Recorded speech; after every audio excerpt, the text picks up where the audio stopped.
C'est parti, enregistrement. Eh bien, écoutez, je vous souhaite la bienvenue à tous et en cette période de janvier, je vous souhaite une bonne année. C'est encore temps, il nous reste quelques jours.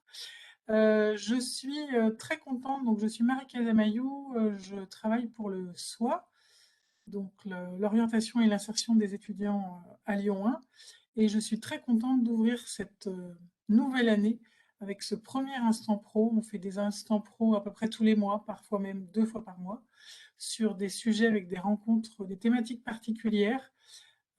Et donc, c'est vous qui avez la primeur, donc le Master ITC, de démarrer cette nouvelle année avec une articulation particulière, puisque c'est les étudiants eux-mêmes qui ont organisé cette session pour présenter leur master et avec le témoignage d'une ancienne élève.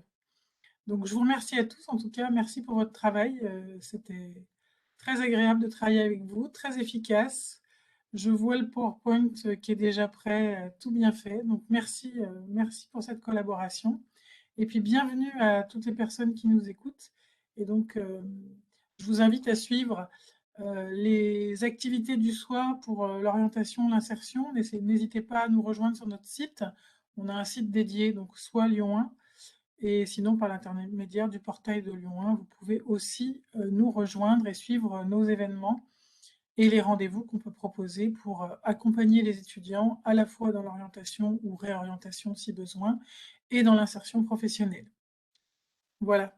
Et ben, je vous passe la main. Donc, je ne sais pas qui de vous anime. C'est Fiona, je crois.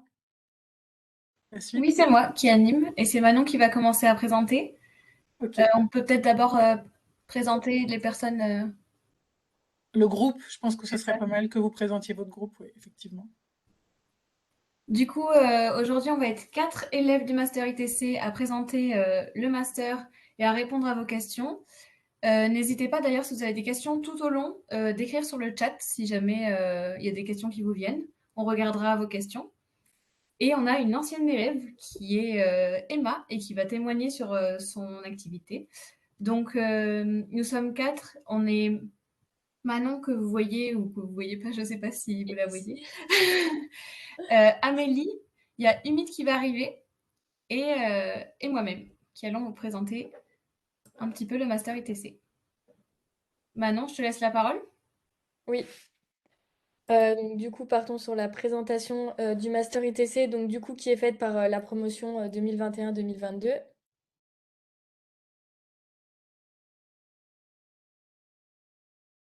Donc du coup, le programme, ça va se dérouler en 3 temps. On va commencer par donc une présentation du Master ITC. Qu'est-ce que le Master ITC? Quels sont les cours dispensés, etc. Ensuite, on aura un témoignage d'une ancienne élève ITC qui est Emma Delpech, qui est aujourd'hui ingénieure technico-commerciale chez AIT France. Puis, dans un troisième temps, un temps d'échange pour vos questions vis-à-vis du master et également vis-à-vis d'Emma, qui pourra faire part de son expérience. Et on a également la participation de Brigitte Prével, qui est la directrice de notre master, et du SOA Lyon 1, qui s'occupe de l'orientation des étudiants.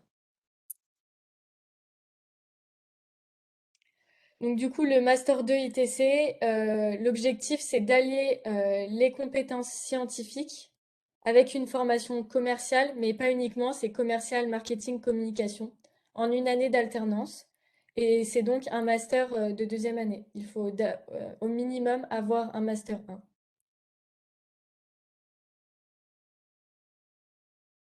1. Donc il y a différents enseignements qui nous sont proposés au sein de ce master, donc notamment en marketing, donc stratégie marketing, qui regroupe plusieurs types d'activités marketing. On a du télémarketing, donc la prospection téléphonique, mais aussi du marketing pur et dur, de l'étude de marché, etc. On a également du management et négociation commerciale. On a des cours de négociation commerciale, des cours de gestion commerciale. On a également des cours pour les business plans, l'entrepreneuriat. On a également des cours de droit du travail, d'économie et de comptabilité, parce que c'est des choses dont on a besoin régulièrement et les gens avec notre compétence à terme peuvent développer leur propre entreprise et c'est quelque chose d'indispensable. On a également une grosse UE qui est une gestion de projet où tout au long de l'année, on a un ou plusieurs projets à réaliser l'ensemble de la promotion, parce que nous sommes un petit effectif, cette année on est 13. Et donc c'est un gros projet et ça permet de comment dire, de tirer des informations de nos différents enseignements, de se servir de ce qu'on a appris et également de développer des compétences personnelles parce que généralement, on a tous notre part de responsabilité dans le projet, c'est ce qui fait avancer le projet. Ensuite, on a des cours de communication qui peuvent être en lien avec le marketing et le commerce également, mais également des cours de théâtre. C'est quelque chose qui nous apporte tous beaucoup, je pense, parce qu'on nous fait sortir de notre zone de confort et on apprend différentes choses pendant les cours de théâtre et c'est vraiment très intéressant et je pense que c'est un gros plus de ce master. On a également des cours de développement personnel avec des questionnaires pour apprendre à mieux se connaître et savoir nos faiblesses et nos forces et savoir comment gérer nos faiblesses au moment venu si on est confronté à ça dans le domaine professionnel et également à savoir parler à notre interlocuteur et s'adapter en fonction de son caractère.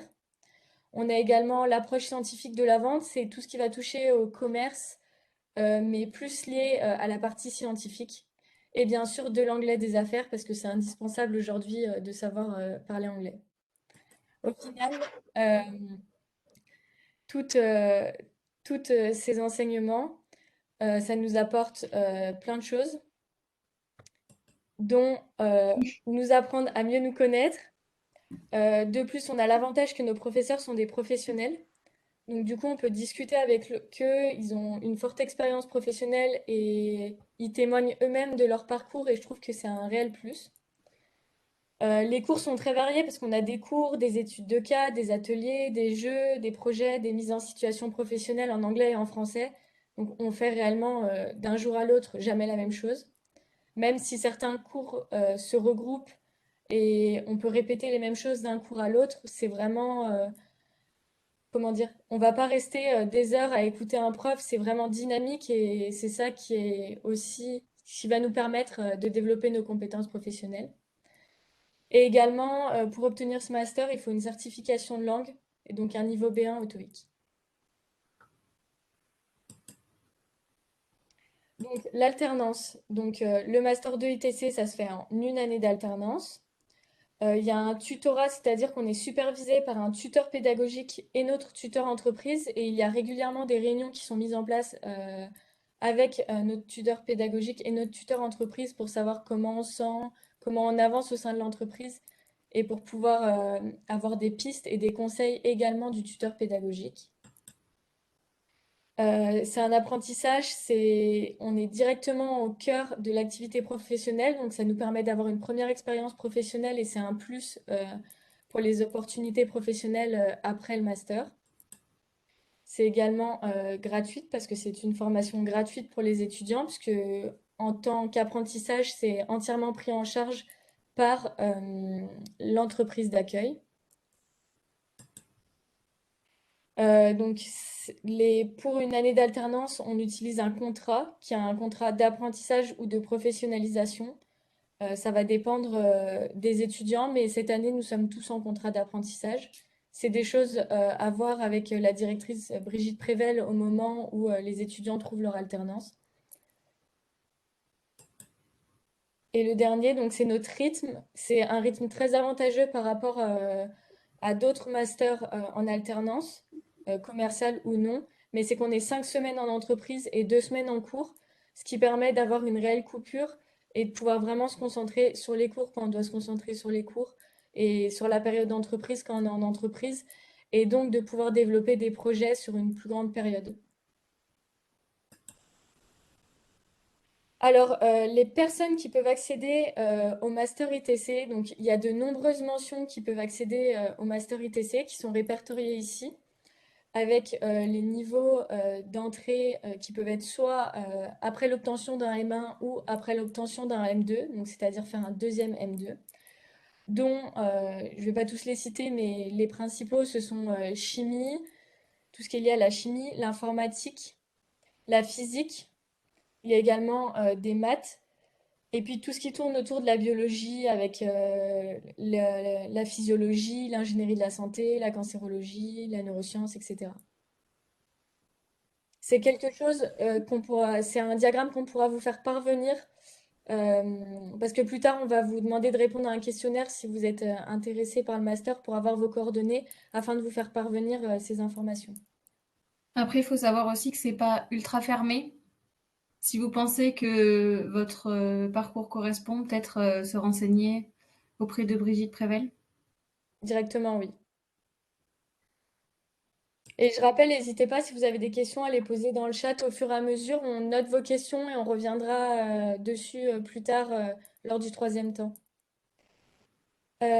Donc les métiers visés après ce master et pendant ce master, parce que les postes qu'on recherche lors de notre apprentissage correspondent à ça, c'est ingénieur commercial, ingénieur technico-commercial, ingénieur d'affaires, chargé d'affaires, ou plus vers le côté marketing, chef de produit, chargé de marketing, ou encore ingénieur d'application, business développeur ou chef de projet. C'est très très varié. Et même au jour d'aujourd'hui, on voit qu'on fait tous des choses variées autour de nos alternances, les différents étudiants de la promotion. Et je vais laisser la suite à Fiona. Aussi, j'avais écrit ça parce que, en fait, c'est vrai que la taille d'entreprise dans laquelle vous allez être va changer un petit peu le type de rôle que vous allez avoir. Dans une grosse entreprise, on va avoir des métiers qui sont assez ciblés, comme Manon vient de vous présenter. Et après, dans des petites entreprises, on va avoir tendance à faire plus de rôles parce que forcément, il y a moins de personnes et il faut couvrir plus de missions. Oui, Donc, pour continuer, les missions en entreprise, bien évidemment, vont être variées. On a pas mal de cours qui vont toucher à plusieurs choses pour nous amener à réussir dans ces missions et à apprendre sur le terrain, notamment des parties plus commerciales. Beaucoup d'entre nous, en alternance, faisons de la prospection de clients, donc que ce soit téléphonique ou par mail. On va avoir des entretiens avec les clients, de la fidélisation, de la négociation commerciale, ça peut se faire dans certaines alternances, des propositions commerciales, et aussi après des parties plus marketing, comme la promotion des produits, de la présence dans des congrès, dans des salons, de la communication sur les réseaux, des études de marché. Donc ça va vraiment dépendre du métier que l'on exerce, mais ce sont des possibilités et c'est intéressant de les regarder avant de chercher un petit peu ce qu'on aime, ce qui nous attire, pour trouver une alternance. Donc, vous allez un petit peu voir nos têtes dans notre master. Nous sommes 13 cette année et on va vous présenter vite fait chaque personne et ce qu'elle fait pour que vous ayez une idée de l'étendue de ce que nous faisons. Il faut savoir que cette année, nous sommes beaucoup de biologistes et chimistes, mais ce n'est pas forcément le cas chaque année. Donc, Reski ici vient d'un parcours chimie et il est ingénieur technico-commercial chez Explorer. On a Umit qui... Est-ce qu'il est là, Umit? Il va bientôt arriver. Oui, je suis là Là. et je suis ingénieur technico-commercial chez Auregalis et j'ai fait un M2 chimie à Lyon 1 spécialisé en catalyse. Donc voilà. Ensuite, on a Elias qui a fait un M2 en biologie. Il était à Montpellier et il est Technical Sales and Marketing. Donc c'est typiquement quelqu'un qui est dans une petite entreprise et qui va toucher à la fois au marketing et au commerce. On a Pauline qui est assistant chef de produit, donc junior product manager chez Amgen, qui est une grosse entreprise. Elle est sur Paris et elle vient d'un M2 innovation thérapeutique. Ensuite, on a Nicolas Bello qui vient de M2 microbiologie de Lyon 1 et il est Inside Sales représentative. C'est d'ailleurs le même travail qu'Amélie qui vient de Polytech Clermont qui est avec nous et qui est chez Septem Sales. Donc, ça va être des personnes qui vont notamment beaucoup téléphoner à leurs clients. C'est en gros un poste de commercial sédentaire et pas commercial terrain. Donc souvent, on est enfin moi en tout cas pour ma part, je suis en binôme avec des commerciaux terrain. Et du coup, c'est beaucoup de prospection commerciale. Alors, soit avec des clients déjà établis et les relancer, etc., soit avec des nouveaux clients. Donc, derrière, chercher aussi beaucoup de recherches sur les réseaux sociaux, sur Internet, etc. Merci Amélie. Ensuite, on a Corentin qui est aussi ingénieur technico-commercial. Il est chez AIT France, comme Emma qui va intervenir après. Il sort d'un M2 infectiologie. Manon sort également d'un M2 infectiologie. Elle est avec nous également, c'est elle que vous avez entendue juste avant. Elle est chargée d'affaires R&D et c'est d'ailleurs la seule du master à faire ce poste. Donc, Du coup, je fais de la partie commerciale et également du marketing. C'est assez varié, études de marché, présence sur les congrès, génération de devis, etc. Après, donc si vous avez plus de questions sur nos parcours, sur nos entreprises et ce qu'on fait pendant nos alternances, n'hésitez pas à poser des questions, on pourra vous y répondre tout de suite. Pas c'est tout de ça. suite après, pendant le troisième temps, pardon. Mais n'hésitez pas aussi à retenir les noms, prénoms. Comme ça, si jamais un jour vous souhaitez poser des questions sur ce type de poste et tout, vous pouvez les contacter sur LinkedIn. Et après, si on est là, on peut vraiment vous répondre, comme l'a dit Manon, juste après. Donc, sur cette page, on N'hésitez pas finit à nous par moi. contacter. Je sors d'un M2 physiologie et moi aussi, j'ai un poste dans une petite entreprise où je fais à la fois du commerce et du marketing, qui s'appelle Calixar. Ensuite, on a Lee Ward Perry qui est exactement dans le même poste que Nicolas qu'on a vu juste avant, qui est aussi Inside Sales et c'est chez Alstrom Muncho. On a ensuite Jean-Baptiste qui lui vient de Rennes. Il vient d'origine de Rennes et il a fait son parcours à Toulouse. Il a fait un M2 santé digestive et nutrition et il va être analyste marketing et commercial. Donc aussi un peu des deux. Lisa est dans une toute petite PME qui s'appelle Imagine et qui est sur Grenoble et elle est Business and Marketing Studies Officer. Donc en fait, elle aussi touche à tout. Vous voyez, en fonction du type de taille, comme je disais, taille d'entreprise, on a des gens qui vont toucher à plusieurs métiers à la fois ou d'autres qui vont être très spécialisés. Laurine qui sort d'un M1 biochimie de Lyon 1. Elle est assistante product manager et elle est très centrée sur le marketing. Donc pareil, c'est assez tôt, c'est une grosse entreprise. On a fini pour la présentation des étudiants du master. Donc, Juste, je peux ajouter un truc? Oui. Juste, du coup, par rapport aux formations de chacun, c'est pas fermé donc au master. Enfin, moi, par exemple, j'ai fait une école d'ingénieur qui n'était pas à Lyon. Donc, c'est pour dire qu'on a beaucoup d'étudiants qui ont fait un master avant à Lyon, mais que ce n'est pas fermé. Donc, si par exemple, dans votre entourage, vous avez aussi des personnes qui peuvent être intéressées, ça reste ouvert aux autres personnes également. Donc, voilà, c'était juste ce que je voulais rajouter. Merci. On vous a fait un petit rappel donc, que vous voyez sur comment s'inscrire si jamais vous n'aviez pas l'information. Donc, les inscriptions, c'est du 10 février au 22 avril sur eCandidat. Donc, après, vous aurez déjà toutes les informations sur eCandidat et puis vous pouvez toujours contacter Madame Prével, donc Brigitte Prével, qui est avec nous. Et Oui, c'est même recommandé de contacter Brigitte Prével si vous êtes intéressé par le master ITC. Vous pouvez la contacter directement à l'adresse mail master-itc@unif-lyon1.fr. Parce que bah, on est dans un master de commerce, marketing. C'est des gens motivés et on a besoin de gens motivés qui ont vraiment envie de faire ce master. Il y a énormément de candidatures et Brigitte Prével, de discuter avec Brigitte Prével, ça permet vraiment d'orienter aussi son désir plutôt vers du marketing ou du commerce et de se faire connaître auprès du master plutôt que juste envoyer un CV et une lettre de motivation. oui, puis c'est vrai que comme on l'avait dit, les cours, ils sont souvent formés sous forme de petits ateliers et tout, et ça fait vraiment intervenir beaucoup de compétences personnelles.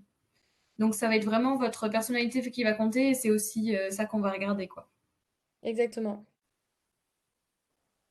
Donc si jamais vous êtes motivé et que vous avez un peu des idées de ce que vous voulez faire, n'hésitez pas à vous renseigner sur ce qui est un peu ouvert pour la rentrée. Ça peut être un peu tôt pour le moment, mais n'hésitez pas à commencer à regarder. Voilà. Et donc du coup, on va passer à des petites questions-réponses avec Emma. Oui. Donc, qui travaille actuellement chez AIT, AIT France à Paris, et qui est ingénieur technico-commercial. Alors, j'ai quelques questions pour toi. Tu veux commencer par parler ou je te pose tes questions? Non, comme tu veux, après t'as résumé, c'est ça, moi, ma société est en région parisienne. Après, il y a peut-être les questions qui vont venir, donc vas-y, après. Ok. Donc, bah, déjà, on aimerait bien savoir ton parcours. Qu'est-ce qui t'a amené à ce métier? Alors, ben, du coup, mon parcours, donc j'ai un parcours peut-être un peu assez, comment dire, scientifique et technique, dans le sens où j'ai commencé par un DUT, avec un premier stage de 2 mois. Donc moi, je suis un parcours chimie plus. Et après, j'ai fait une licence pro en alternance. Donc, j'ai déjà découvert, on va dire, le milieu de l'entreprise et le métier du laboratoire. Et après ça, donc, j'ai fait un master 1 en chimie générale avec encore un autre stage. Et donc, ça a fini, en fait, de me rendre compte de ce qu'étaient les métiers de la chimie pure et dure. Et très clairement, je me voyais ni technicienne ni en thèse.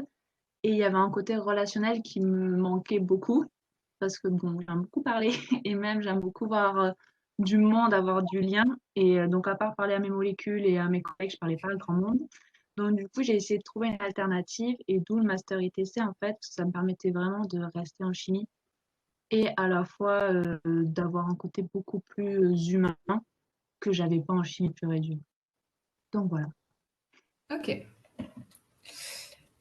Et du coup, par rapport à ton métier, Donc, du coup, alors, bon, mais comme l'indique, je suis ingénieur technico-commercial terrain. Donc, en fait, je vais directement voir les clients. Donc, il faut savoir que j'ai fait mon alternance chez AIT et j'ai été gardée par la suite. Donc, AIT, c'est une petite société qui fournit des consommables de laboratoire, notamment en chromatographie, pour ceux qui connaissent un petit peu. Et donc, mon métier, mes tâches principales, c'est vraiment d'aller sur le terrain. Donc, du coup, je vais directement rencontrer les clients. Donc, ça peut être des techniciens, des responsables de laboratoire, même des fois les chefs d'entreprise quand c'est des petites sociétés. Et donc là, il y a un réel échange qui se fait entre nous, puisque donc moi, je présente mes gammes de produits, ce que je peux leur proposer, mais eux me disent également leurs besoins, ce qu'ils cherchent. Et donc, du coup, il y a un échange entre nous. Et suite donc à cet échange, moi, je retourne à la société et j'établis des devis. Et donc, je leur envoie. Et à partir de là, il y a bien sûr tout le suivi client. Donc, je les rappelle pour voir si ça leur va, s'il faut changer des choses. Et le but, c'est de conclure la vente dans le meilleur des cas. Donc, comment dire, sur une semaine type, par exemple, on va dire que je prends mes rendez-vous en amont, donc une semaine ou deux avant, par téléphone. C'est mieux parce qu'en général, les gens répondent plus facilement et c'est plus facile d'échanger avec eux que par mail. Mais sinon, je peux aussi prendre des rendez-vous par mail. Après, je me déplace donc entre 2 et 3 jours sur tout mon secteur.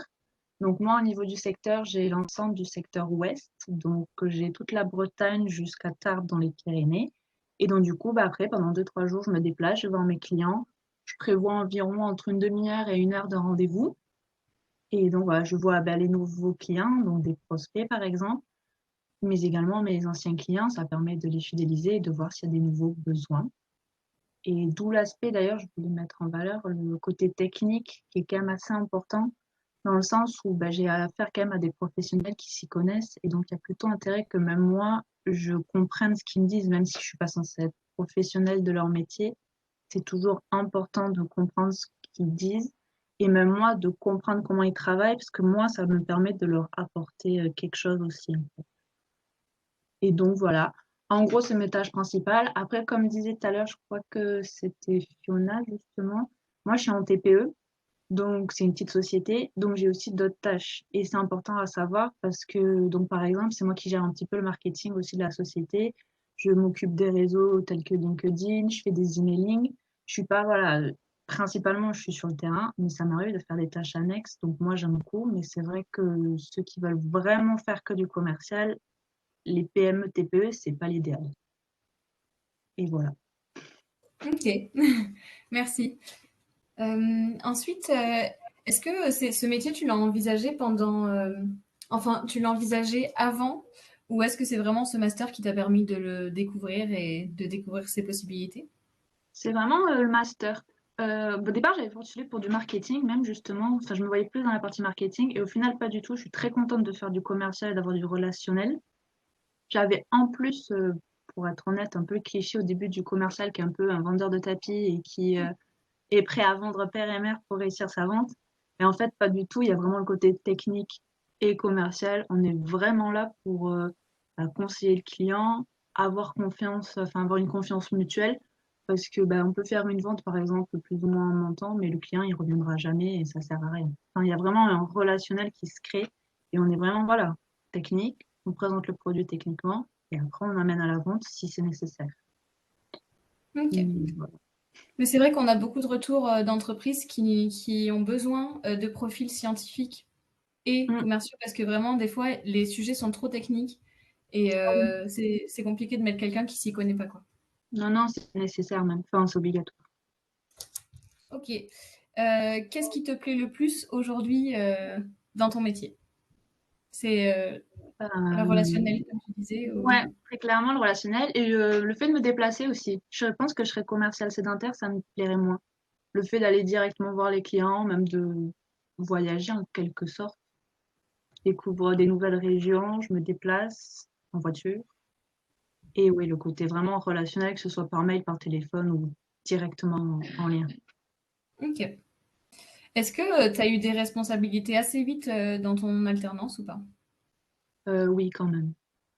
Euh, dans les premiers temps de mon alternance, on va dire, j'ai d'abord un peu découvert les gammes des produits, parce qu'il faut quand même connaître ces produits avant de se lancer.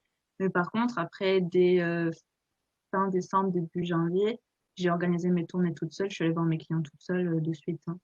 Ah ouais. Et donc, ouais, c'est le côté là, TPE parce qu'il n'y avait pas le choix, j'avais pas grand monde pour J'ai fait une tournée, on va dire, d'un jour avec un de mes collègues pour me montrer comment ça se passait un peu. Mais après, il y avait personne sur mon secteur, c'était moi qui devais l'occuper. Donc, on m'a dit, vas-y. Ah ouais, grosse Donc, responsabilité. ouais. Mais moi, j'ai apprécié. Après, voilà, au début, c'est un peu stressant, mais au final, ça se passe bien. Ok. Est-ce que tu te souviens des cours du master qui t'ont servi, en fait, que tu as vraiment mis en œuvre pendant ton alternance? Et du coup, les cours, tout ce qui est réseau et communication, parce que LinkedIn, justement, moi personnellement, je savais pas, enfin, je savais comment ça fonctionnait, mais je ne savais pas l'optimiser, on va dire. Donc là, on a vraiment appris, voilà, quand poster, comment poster. Et moi, je trouve ça intéressant, surtout que chez nous, on n'avait pas du tout développé la partie LinkedIn, donc ça a vraiment apporté un plus même à la société. Et après, bien sûr, tous les cours de négo et gestion commerciale, puisque je vois les clients, donc ça me permet de voir un peu comment gérer la conversation ou autre. Ok. Donc, je dirais vraiment, voilà, ces deux cours-là.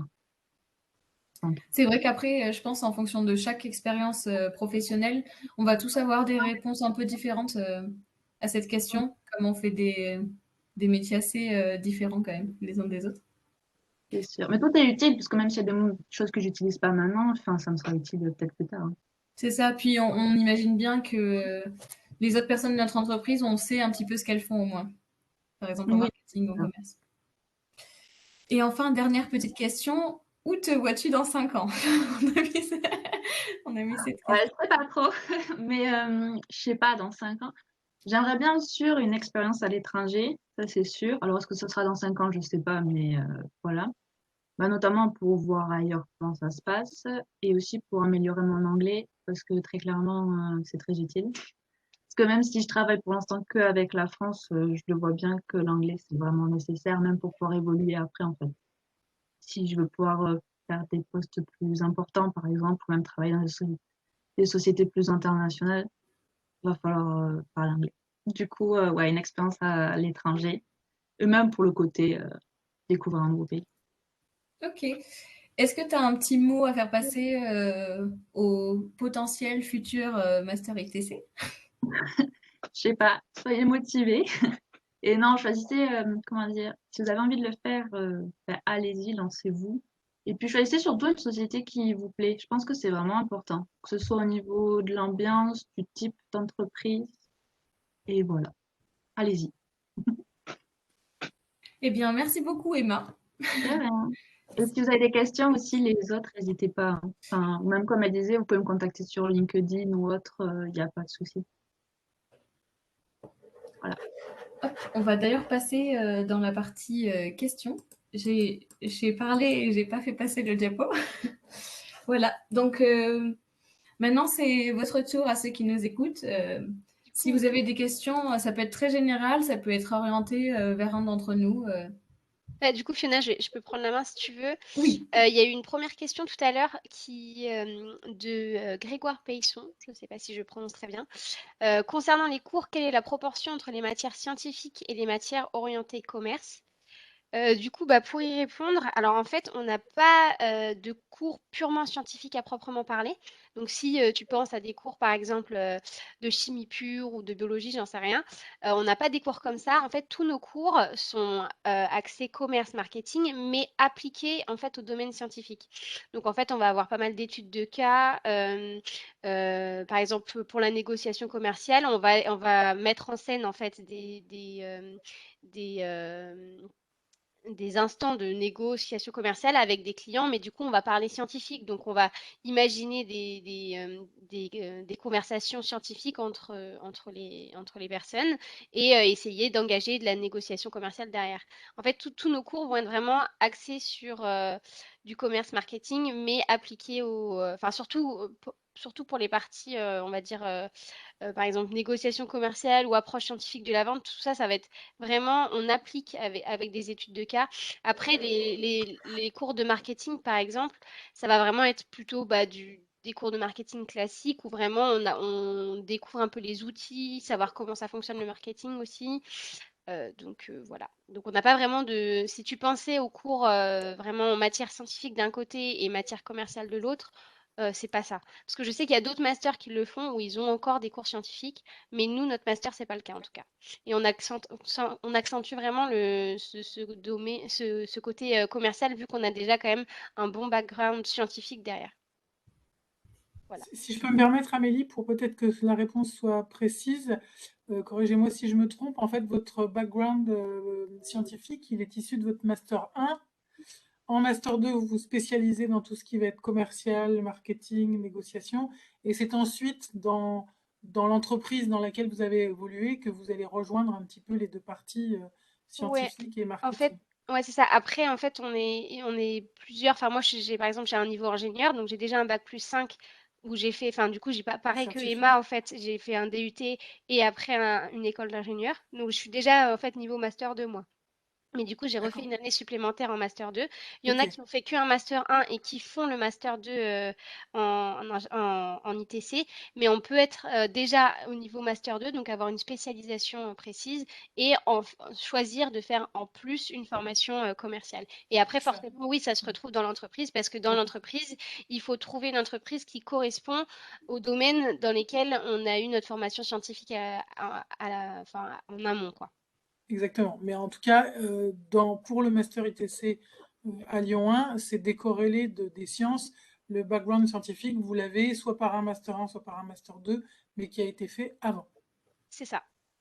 Ok, merci. Du coup, il y a une deuxième question. Donc, c'était, étant donné qu'il y a différents métiers possibles, comment bien trouver une alternance? Comment savoir quoi chercher précisément? Est-ce qu'il y a quelqu'un d'entre vous qui veut y Tu peux répondre? répondre si tu veux. Euh, alors, comment bien trouver une alternance? Bah alors, déjà, c'est en fonction des goûts de chacun. Il faut bien faire ses recherches un peu sur les différents métiers qui existent. Parce que le marketing et le commerce, enfin, et le côté commercial, c'est quand même des choses différentes. Après, j'ai envie de dire, il n'y a pas un bon choix parce qu'en fait, il y a des fois, on va se dire qu'on est plutôt, qu'on se voit plus faire, par exemple, chef de produit, donc plutôt côté marketing, et finalement, on trouve plus d'appétence à être commercial. Donc, en fait, c'est un peu, enfin, en tout cas, pour moi, c'est un peu, on teste, on voit si ça marche. Mais après, il y en a qui savent directement, qui veulent être plutôt axés marketing. Je sais que Fiona, c'était son cas, enfin, c'est son cas, c'est vraiment elle savait direct qu'elle voulait être dans le domaine chef de produit, etc. Donc c'est vraiment en fonction des envies de chacun, de ce que chacun préfère faire. Et c'est pour ça qu'il faut faire beaucoup de recherches. N'hésitez pas à poser des questions à des personnes qui sont au poste actuellement, soit à des anciens étudiants, soit à Madame Prével, soit à des personnes qui sont pas, enfin, dans des entreprises, pour essayer de comprendre les rôles de chacun et voir qu'est-ce qui peut vous paraître le mieux pour vous. C'est ça. Je pense que vous pouvez regarder aussi dans votre expérience personnelle. Par exemple, moi, je suis responsable communication dans une association à côté. Et c'est vrai que je me suis rendu compte que ça, c'est quelque chose que j'aime beaucoup depuis toute ma vie, faire des affiches, tout ça. Et je me suis rendu compte que j'ai beaucoup aimé faire des choses de marketing toute ma vie. Et c'est pour ça aussi que moi, j'étais plus orientée. Il faut voir aussi si vous aimez aller à l'encontre des gens, venir leur parler, avoir un peu la tchatch, ça c'est plus commercial. Mais après, vous voyez, après, il y a des métiers qui touchent aux deux aussi pour vous dire, bah, pour ma première expérience, je vais peut-être vouloir tester les deux, donc dans une petite entreprise. Ça va vraiment dépendre et vraiment, n'hésitez pas à interviewer, à appeler des gens dans les entreprises pour, comme a dit Amélie, avoir leur retour d'expérience. Et même nous, si vous avez besoin. Oui. Et qu'est-ce que je peux ajouter d'autre? Pour choisir aussi son alternance, c'est hyper important. Personnellement, c'est de découvrir l'entreprise. Avec le Covid, c'est plus compliqué, mais si vous pouvez y aller, ça joue. Enfin, outre un poste, c'est une entreprise, va falloir y rester une année. Donc, s'il y a une bonne ambiance, c'est toujours mieux. Euh, Même si parfois on se rend compte au milieu de notre alternance qu'on préférait plus faire du marketing et qu'on est en commerce, si on a un tuteur qui est assez ouvert et que c'est plutôt une petite entreprise, on peut aussi avoir des petites tâches dans ce côté-là. Enfin, il faut vraiment créer un lien avec l'entreprise et son tuteur et dans une entreprise dans laquelle on se sent bien. Et c'est comme ça que ça se passera pour le mieux et c'est ce qui vous aidera à choisir aussi. Donc sincèrement, n'hésitez pas à aller faire les entretiens en présentiel parce qu'en visio, on ne se rend pas toujours compte de comment sont les personnes en réalité. Et je trouve que de voir l'environnement de l'entreprise, ça joue aussi, surtout si vous devez changer de ville. Certes, ça fait des frais, il faut se déplacer, etc. Mais c'est ça qui est... Enfin, c'est vraiment à ce moment-là qu'on se rend compte et on nous exposera mieux les projets sur lesquels on est amené à travailler et se rendre compte plus si ça va nous plaire ou pas.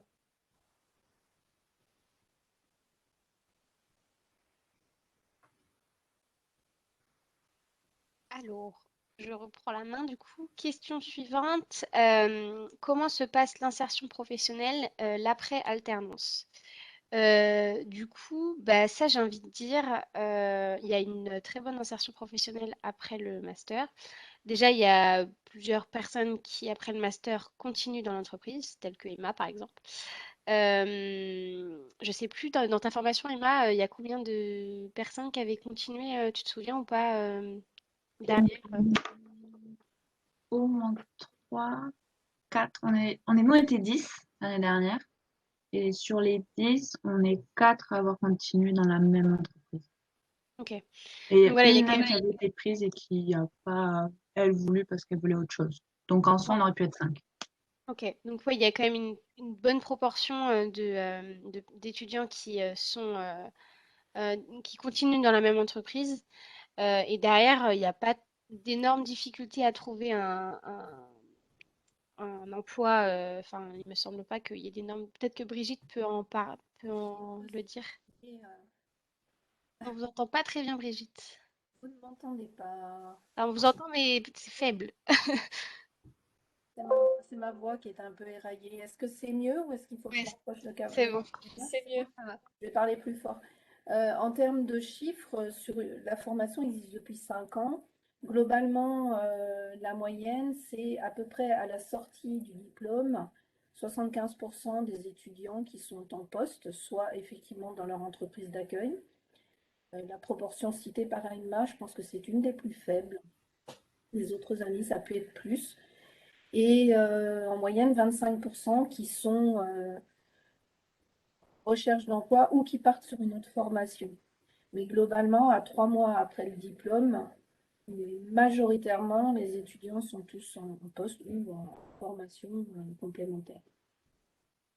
C'est assez rapide. On a même eu, alors je ne sais pas si ce sera le cas cette année, et je ne me rappelle plus si ça a été le cas l'année dernière, je crois que oui, des étudiants qui, pendant leur alternance, sont contactés par des entreprises, des chasseurs de tête, des recruteurs en cours d'année, justement, pour l'année suivante. Il y a un fort besoin sur le marché de l'emploi, il y a un fort besoin sur la fonction technico-commerciale. Ouais, ouais, sur LinkedIn, il y a beaucoup de démarchages. Et après, souvent aussi, bah, des fois, il y a enfin, quand vous êtes entré dans votre entreprise d'alternance, des fois, ils vous disent directement que derrière, il y a potentiellement une opportunité de poursuite, parce que il faut savoir que du coup, on a un background scientifique et du coup, il faut quand même être formé sur les produits parce que c'est des produits qui sont des fois complexes. Et donc, du coup, ils prennent du temps pour nous former. Et donc, souvent, c'est pour ça que derrière, ils gardent les personnes enfin, dans l'entreprise parce qu'ils ont pris du temps pour former les étudiants aux produits. Et donc, du coup, c'est du temps de gagner pour la suite. Et c'est pour ça que derrière, il y a des opportunités de continuer dans les entreprises. Oui, exactement, comme disait Anneli, souvent, il y en a certains d'entre nous qui ont été recrutés en disant, c'est pas pour une année, si ça se passe bien, c'est pour une poursuite en CDI.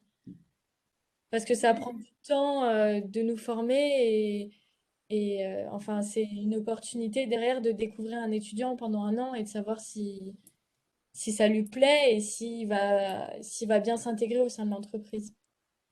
Et le pourcentage d'étudiants qui poursuivent dans la même entreprise après l'alternance, est-ce que vous l'avez ou pas du tout? Peut-être exactement selon les années, donc ça peut varier entre 50%, comme ça a été le cas sur la promo de l'année dernière, et 70%. Ça dépend vraiment Ah des... oui, d'accord. Ça dépend aussi de la taille des entreprises. Quand on fait une alternance dans un grand groupe, il n'est pas du tout certain que ce grand groupe cherche à recruter un CDI derrière. Ça, c'est aussi un point. Au contraire, une PME, elle, si elle recrute un alternant, elle aura vraiment le souhait de conserver une personne derrière parce que, ça a été dit, c'est un investissement, alors un peu financièrement, mais beaucoup en temps, ces étudiants. Donc, l'objectif, c'est bien de garder ensuite les professionnels au sein de l'entreprise. Merci.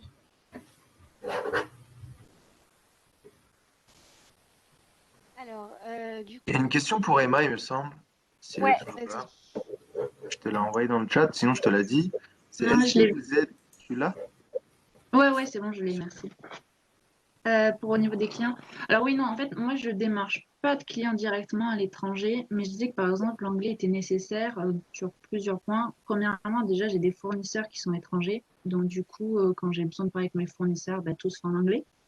Donc par mail, ça va, il y a les traducteurs. Mais si par exemple, il faut que je les appelle au téléphone ou je fasse une visio, c'est beaucoup plus complexe. Et en plus, par exemple, donc pour nous, on est une société française. Au départ, j'ai été embauchée sur une société française. Et par exemple, là, on vient d'être racheté par un groupe américain. Donc en soi, ça n'a rien changé sur mon métier. Mais mes patrons, c'est plus des Français. Donc quand j'ai des réunions, c'est en anglais. Et par exemple, on pourrait vendre certaines de leur gamme de produits.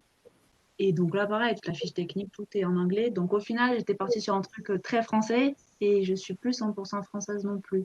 Donc c'est pour ça que je disais que l'anglais était quand même important. Même si ça impacte pas directement mon métier, ça commence, on va dire. C'est vrai qu'on Et a du beaucoup, on est beaucoup dans des entreprises qui travaillent avec l'Amérique ou Ouais, avec d'autres pays en tout cas. en fait, ça on dépend travaille vraiment. tout le temps avec d'autres pays en fait. Même si c'est pas directement, il y a toujours un moment où on va passer sur l'international. Ouais, Après, voilà, il y a des gens qui sont vraiment directs en international. Moi, j'avais des anciens étudiants qui, eux, travaillaient directement que avec les étrangers. Enfin, ils étaient basés en France, mais ils travaillaient avec les États-Unis et le Japon, par exemple. Donc, eux, c'était tout en anglais, bien sûr. Mais je veux dire, même moi, qui mes clients sont français, au final, j'ai quand même un peu d'anglais. en fait, ça dépend vachement de l'entreprise en question. Moi, par exemple, je sais que mon entreprise de base n'est pas française, elle est canadienne. Donc déjà, toutes mes réunions avec les différentes, enfin, les différentes filiales en Europe et aux États-Unis, bah, c'est en anglais tout le temps. Donc, il faut forcément avoir des notions. Et l'anglais revient beaucoup, en fait. Donc, j'ai pas forcément des clients français parce que moi, je suis plutôt sur le secteur sud de la France, donc du coup, des clients anglais, pardon. Donc, je parle principalement en français avec les clients. Mais par exemple, j'ai une petite partie de la Suisse francophone et des fois, j'ai des échanges en anglais. Et enfin, du coup, ça dépend vraiment de la taille de l'entreprise et du type de produit et de si l'entreprise de base est française ou pas. En fait, ça dépend de beaucoup de choses, mais il faut savoir que l'anglais est quand même quelque chose qui est très important et qui est de plus en plus demandé, surtout aussi dans les entreprises. C'est ça. C'est vachement demandé en fait. Puis même dans une petite entreprise basée en France, au final, moi, je fais tout en anglais. Il n'y a pas de français du tout, par exemple. Après, le scientifique est connu pour être vraiment centré sur l'anglais, toutes les publications sont en anglais, etc. Mais après, si vous n'avez pas un excellent niveau en anglais, faut pas non plus se décourager. On a des cours qui sont faits pour qu'on s'améliore, où on pratique énormément. On passe sur 4 heures d'anglais, peut-être 3 heures à devoir parler en anglais. Et c'est vraiment l'immersion qui nous permet de progresser. Et même au sein des entreprises, ça nous permet de progresser. Il y a certaines entreprises qui recrutent avec un certain niveau d'anglais, mais c'est pas toutes. Et ça laisse la possibilité de s'améliorer également. C'est sûr que c'est quelque chose qu'il va falloir travailler, mais il faut pas se dire que c'est un blocage. C'est ça. En Ça fait, peut progresser. du moment qu'on arrive à se faire comprendre, en fait, des fois, c'est pas grave si vous faites des erreurs, parce qu'on en fait tous. Enfin, les Anglais parlent pas bien français. Enfin voilà, donc c'est souvent quand on échange avec des clients anglais ou quoi, ils comprennent quand même. Et même moi, avec mes collègues qui sont pas en France, souvent j'avais tendance à m'excuser parce que j'avais l'impression que mon anglais était pourri, hein. Et en fait, on m'a dit, mais non, non, on te comprend très bien, quoi. C'est juste qu'il faut avoir, enfin, c'est du travail et plus on en parle, enfin, plus on parle sur une période longue, plus on s'améliore et après ça va mieux. En fait, faut pas que ce soit une barrière pour vous. On apprend au fur et à mesure et on n'est pas là, c'est pas rédhibitoire si vous savez pas un anglais parfait, bilingue, ça s'apprend, quoi. Je vais continuer sur la prochaine question, si ça vous va. Excusez-moi, avant que vous continuiez avec les questions, je me permets de vous interrompre. Je vois qu'il y a des personnes qui commencent à partir. Peut-être est-ce que vous pourriez présenter la dernière slide avec le petit questionnaire que vous leur demandez, de façon à ce qu'on continue les questions, mais que les personnes pensent bien à répondre à votre questionnaire. T'expliques, Fiona, ou je le fais? Vas-y, Manon. Alors du coup, le QR code qu'on vous a mis ou le lien, si vous n'arrivez pas à vous connecter avec le QR code, c'est juste pour récupérer vos coordonnées, pour que vous soyez au courant s'il y a d'autres événements qui soient organisés, si vous êtes intéressé et que vous n'allez pas forcément postuler l'année prochaine ou vous voulez d'autres informations. Et on pourra également répondre à toutes les questions en deux, trois phrases, pas autant expliquées que dans le chat, et vous envoyer par mail les réponses à nos questions que vous nous avez posées. Donc, n'hésitez pas vraiment à laisser vos coordonnées. Elles seront également transmises à Brigitte Prével, qui saura que vous avez participé à notre événement. Fiona, tu peux mettre le lien dans le chat, Oui, s'il te plaît? oui, oui. Merci. Voilà. On était sûrs. Je vais le faire. Je vais le faire. Ah Est-ce oui, que je vais ok. continuer avec les questions pendant que Fiona fait ça? Ouais, vas-y, Jumit. Oui. Bon, je ne saurais pas trop répondre à celle-là, mais il y a Madame Prével qui pourra m'aider, je pense. C'est quelle proportion d'anciens étudiants du master ETC a eu une expérience à l'étranger suite à l'obtention du diplôme et dans quel pays? Moi, je peux répondre à ça. Et j'en connais un qui a fait le master il y a 2 ans, qui est aujourd'hui en VIE chez Solvay en Allemagne. Et après, la proportion, moi, je pourrais pas dire, mais ça, il y en a. Sur les 5 promotions, On ne entend pas trop, Madame. sur les 5 promotions, on a 2 étudiants qui ont eu à l'étranger, Solvay en Allemagne. Et puis dans la première promo, gars est allé directement aux États-Unis en fait après l'obtention de son master parce qu'il a eu un poste à l'international. Il a commencé par les États-Unis. À ma connaissance, il n'y en a pas eu d'autres, mais par contre, effectivement, beaucoup d'interactions à l'international, mais sans forcément. Il y a Carla de la promotion d'il y a 2 ans qui a un nouveau poste et qui travaille entre Lyon et Miami. C'est tout récent, ça, hein? Oui, c'est début janvier, là.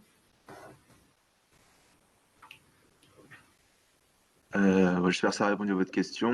La question sur le TOEIC, bah, tant qu'il est valable, c'est bon, il me semble. C'est ça. 3 ans. C'est quoi la question? En fait, Ah oui.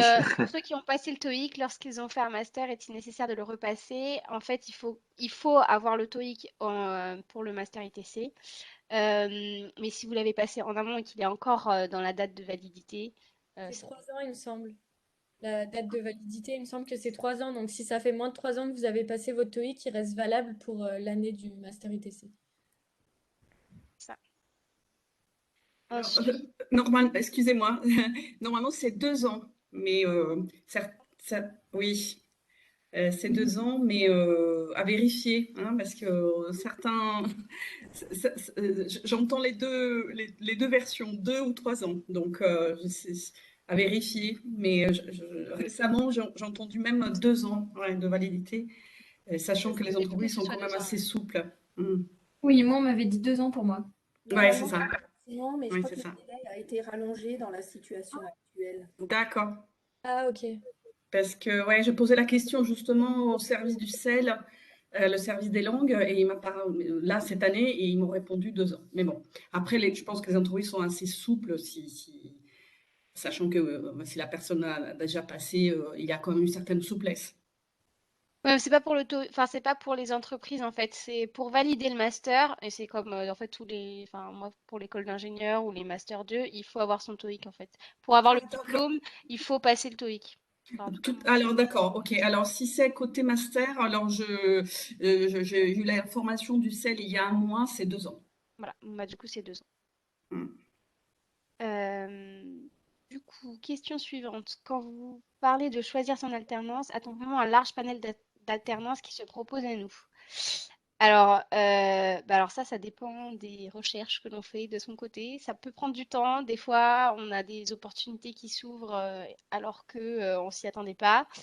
Bah, je peux parler de mon cas. Enfin, moi, par exemple, j'avais contacté pas mal d'entreprises, etc. Et j'avais pas forcément de réponse. Au final, on m'a contacté sur LinkedIn et de fil en aiguille, j'ai passé des entretiens. Et au final, c'est parce qu'on m'a contacté que j'ai trouvé mon alternance. Mais d'autres personnes, c'est pas le cas. Et en fait, c'est vraiment un travail de longue haleine. C'est comme la recherche d'un stage dans tous les cas.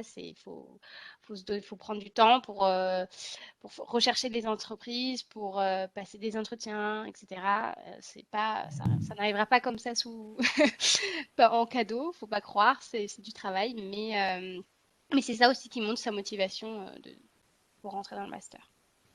Si vous voulez rajouter quelque Oui. chose. Surtout si on est un peu exigeant sur ce qu'on veut, c'est compliqué.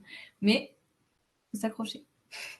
Et après, il y a quand même dans la période, enfin, il y a quand même pas mal d'offres hein, qui sortent. Après, ça dépend vraiment, voilà, aussi de vos niveaux d'exigence. Si vous voulez vraiment dans un truc précis, dans un secteur précis, dans un truc, forcément, bah, le choix se réduit. Et donc, c'est plus dur de trouver une alternance comme ça, parce que plus on a d'exigences, plus c'est compliqué de toute façon. Mais, voilà, ça reste des recherches à faire de son côté. Après aussi, Madame Prével nous a envoyé une liste d'entreprises qu'il avait contactées qui recherchaient des alternants. Donc, on a aussi un peu d'aide de ce côté-là. Euh, donc, voilà. Et après, est-ce que c'est vraiment difficile, difficile? Il me semble que j'avais vu une question qui ressemblait un peu. C'est difficile, c'est de la recherche, il faut être investi, il faut pas se dire que ça va tomber comme ça sur nous. Mais il y a quand même des étudiants qui ont passé plusieurs entretiens et qui ont pu le faire choix entre plusieurs entreprises, entre deux entreprises, et se dire bah je préfère aller là. Et donc on est des profils recherchés parce qu'on a la double compétence. Il y a quand même plusieurs offres et on trouve plusieurs offres et même des candidatures spontanées pour trouver une alternance. Et la date limite pour trouver l'alternance, bah après, je sais pas. Je suis pas un exemple, donc. Mais globalement, c'est bien avant la rentrée qui est mi-septembre. Bah, peut-être que Madame Prével peut donner une précision sur la date approximative de quand il faut trouver son alternance. On vous entend pas. Caméra. La rentrée, c'est vraiment bien. C'est aussi beaucoup plus confortable pour les étudiants de démarrer les cours avec la certitude de partir dans une entreprise connue, choisie, définie. C'est la première période de formation. Voilà. Oui, Et puis après, en fait, il y a des personnes qui ont commencé à différents temps. Enfin, moi, je sais que j'ai commencé. Normalement, on commence par la période de cours et après, on a 4 semaines de cours et après, on commence en entreprise, le rythme normal. Mais moi, je sais que c'était un choix de mon entreprise. Ils ont demandé si je pouvais commencer avant la formation pour avoir déjà, bah, pour un peu découvrir l'entreprise pendant 2 semaines. Donc, au final, moi, j'ai commencé fin août dans l'entreprise. Mais ça dépend vraiment bah, de quand vous trouvez et aussi en fonction de votre Du entreprise besoin qui de veulent, l'entreprise. et du besoin, voilà. Du coup, question suivante. Pouvez-nous vous parler d'un exemple de gestion de projet que vous menez actuellement dans votre master? Ah oui! Marina, vas-y, je t'en prie. Actuellement, en fait, on est en train d'essayer d'organiser un événement dont le but est de promouvoir notre double compétence, donc scientifique et commerciale, en faisant intervenir des anciens étudiants, des nouveaux étudiants et aussi des professionnels du métier.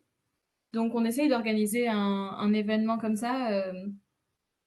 Et toute cette organisation, en fait, fait partie de la gestion de projet. C'est nous qui organisons tout, c'est nous qui nous sommes aussi séparés en différents groupes. Donc, en fait, sur le premier semestre, on a cette mission, en fait, de créer un événement. Après, c'était vraiment nos choix, c'était nous qui choisissions exactement ce qu'on voulait faire. Et petit à petit, on avance vers cet événement. Et d'ailleurs, du coup, toute personne intéressée sera la bienvenue dans cet événement qui aura lieu, on ne sait pas encore. Non. Et qu'est-ce qu'on peut rajouter? Oui, on se répartit les tâches, mais c'est un gros événement qu'on fait tous ensemble. On est aidé par l'équipe enseignante. Dès qu'on est bloqué ou quoi que ce soit, on peut poser des questions aux enseignants qui nous enseignent les matières. Par exemple, on avait besoin d'aide pour la communication digitale, donc on a contacté l'enseignante qui s'occupait de ça.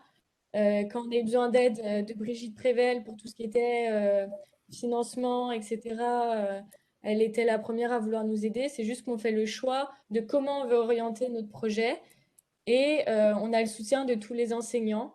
Et ça fait partie entière du cursus parce qu'on est quand même évalué, on présente notre projet à différents points, enfin à différents avancements. Voilà. Et on est tous vraiment acteurs de ce projet. Chacun donne ses idées et on essaye d'avancer en groupe. On est quand même 13, donc c'est un travail de travailler tous ensemble et on s'en sort pas mal quand même. Oui. Ok, du coup, next question. Je peux continuer. Vas-y. On vient de finir les masters scientifiques avec aucune expérience professionnelle et comment il faut trouver les alternances et comment nous accompagner. Alors, oui, tu n'as pas d'expérience professionnelle, mais tu as des expériences personnelles. Si tu as fait des jobs étudiants, il faut aussi que tu montes ta motivation, ton caractère et aussi tout ce qui est tous les stages que tu as pu faire durant ton cursus scientifique. Et les alternances, ça se trouve sur LinkedIn, sur des annonces. Et il y a un accompagnement qui est fait et aussi une validation qui est faite par Madame Prével qui valide les missions proposées par une entreprise. Après, il faut savoir que c'est le marketing et commerce, il y a une partie de connaissance et il y a aussi un savoir-être, je pense. Une fois Ouais, qu'on c'est a ça. les bases scientifiques, on peut vraiment apprendre ces choses à la fois pendant les cours, qui nous donnent vraiment une base solide. D'ailleurs, les entreprises, des fois, demandent une partie de ces bases qu'on nous donne en cours parce qu'ils ne sont pas forcément au courant des nouvelles techniques et tout ça. Mais aussi, l'entreprise nous accompagne vraiment. En fait, l'entreprise sait qu'elle embauche un alternant, elle sait notre parcours et elle sait aussi qu'on va avoir des cours pour nous aider au début et qu'il va falloir nous former un petit peu au début. Mais c'est vrai que ça fait peut-être un peu peur au début de se dire ouh là là, je vais être embauchée et est-ce qu'ils savent que j'ai jamais fait marketing et commerce? Et en fait, c'est tout à fait normal. Et juste en étant motivé, on arrive très rapidement à s'intégrer et à apprendre ces nouvelles compétences. Ouais, c'est ce qu'a dit Fiona, en fait, on n'est pas lâché comme ça dans le vide. Enfin, vu que souvent c'est des produits très techniques, on a forcément une formation en amont avant de nous lancer à appeler des clients pour vraiment découvrir les produits, etc. Et il faut pas croire que vous connaissez rien. Vous avez quand même un niveau master 1 ou master 2 ou une école d'ingé ou etc. Donc on a déjà eu des stages, on a eu déjà des expériences. Il faut croire croire en ses compétences, j'ai envie de dire, parce qu'on sait des choses et il faut pas l'oublier. Et c'est normal qu'au début on doute, on se dise qu'on n'a pas les compétences pour, mais en fait ça vient avec le temps et ça vient aussi avec l'expérience. Et il faut bien faire son expérience au bout d'un moment. Et du coup, c'est l'avantage de l'alternance, c'est qu'on peut avoir ce début d'expérience professionnelle pendant qu'on fait aussi des cours. Donc, c'est important de prendre en note. On dirait comme ça qu'on a super confiance et tout, mais c'est vraiment qu'on l'a acquéri là au début de l'année. Parce qu'avant, moi j'étais vraiment dans le doute, hein. J'étais vraiment oulala, comment il va faire? Et en fait, vraiment, ça arrive très très vite. La confiance sur ce qu'on fait et le fait que l'entreprise nous accompagne, le master nous accompagne, il n'y a pas de souci. Et on est tous dans le même bain.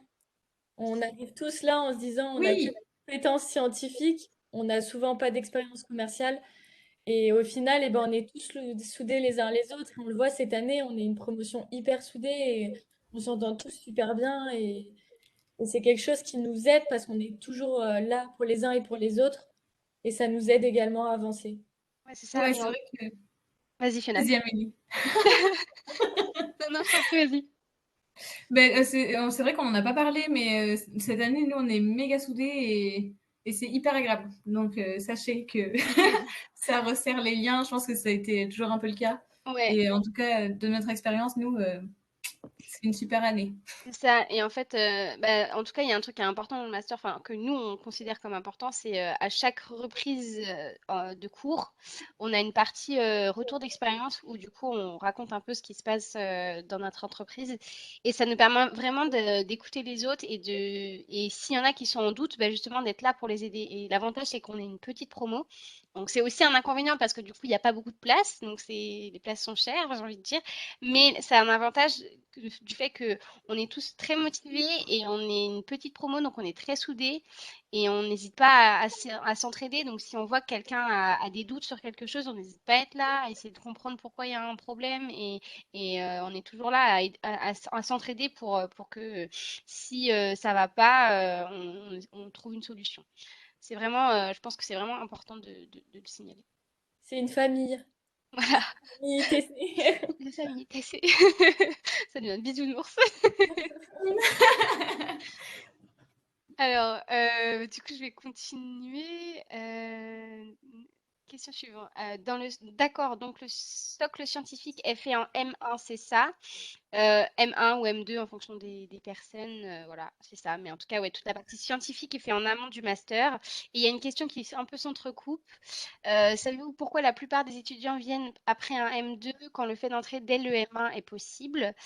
Alors ça, je pense que c'est un peu en fonction de chacun. Il y en a qui se voyaient éventuellement faire une thèse ou des choses comme ça et en fait, en stage de M2, se rendre compte que finalement, c'est peut-être pas ça qui leur plaît.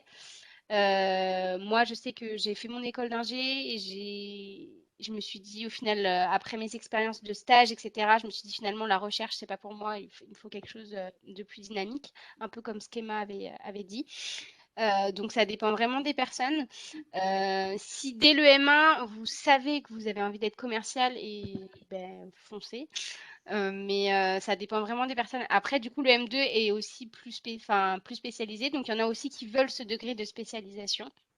Donc, ça dépend vraiment des personnes, en fait, je C'est pense. vrai que moi, après mon M1 en physiologie, j'ai adoré la physiologie et je voulais vraiment apprendre jusqu'au bout. Comme tu as dit, il y avait vraiment des spécialistes en M2 qui nous ont apporté beaucoup de choses. Moi, j'ai adoré le M2 que j'ai fait. Et du coup, je pense que je voulais ça sans trop réfléchir à la suite. Et en effet, je me suis retrouvée un peu coincée avec l'aspect recherche qui me plaisait moins. Et puis, comme disait Emma aussi, cet aspect relations humaines et tout ça. Donc après, c'est là où j'ai vraiment réagi à comment je pouvais trouver quelque chose qui alliait les deux en fait. Mm. Pour Ouais. finir, selon les mentions, hein, il y a des mentions dans lesquelles on ne peut accéder au parcours ETC qu'après avoir fait un M2. Ah, ok. Oui, c'est répertorié dans le diagramme qu'on vous a présenté, qu'on vous enverra à ceux qui ont rempli le questionnaire d'ailleurs. Pour ceux qui ne l'ont pas fait, qui souhaitent réavoir, n'hésitez pas à remplir le questionnaire, n'oubliez pas. Et du coup, un peu dans la suite des questions qui se suivent, si on n'a pas de cours scientifique, pour quelles raisons choisissons-nous une spécification cancer ou ingénierie de la santé? Alors, en fait, c'est qu'il y en par exemple, je sais que Eliès, dans notre promotion, il a fait donc un master 2 en cancérologie et du coup, il cherche, enfin, il a cherché une entreprise un peu axée en oncologie parce que c'est un domaine qui lui plaît. Donc, en fait, vous faites une spécification parce que ça vous plaît, en fait. C'est votre master 2, en fait, vous avez choisi cette spécification-là parce que c'est un domaine qui vous intéresse. Et derrière, vous essayez de trouver une entreprise qui rentre dans ce domaine-là. Alors certes, des fois, les domaines s'entrecoupent un peu, mais normalement, quand vous cherchez votre entreprise, c'est vraiment dans le domaine dans lequel vous avez été formé, en fait. Et donc, du coup, c'est vraiment, si vous, dès le M1, vous souhaitez, vous pensez que vous avez assez enfin, d'être assez formé et que vous êtes dans la bonne catégorie par rapport à ce que Madame Prével a dit, bah, vous pouvez faire le master, mais c'est vraiment en fonction de chacun. Si vous voulez vraiment travailler dans le domaine de l'oncologie, donc cancer, et ben vous faites votre M2 en cancer et après vous cherchez une entreprise commerciale, enfin commerciale, marketing, peu importe, dans le domaine de la cancérologie.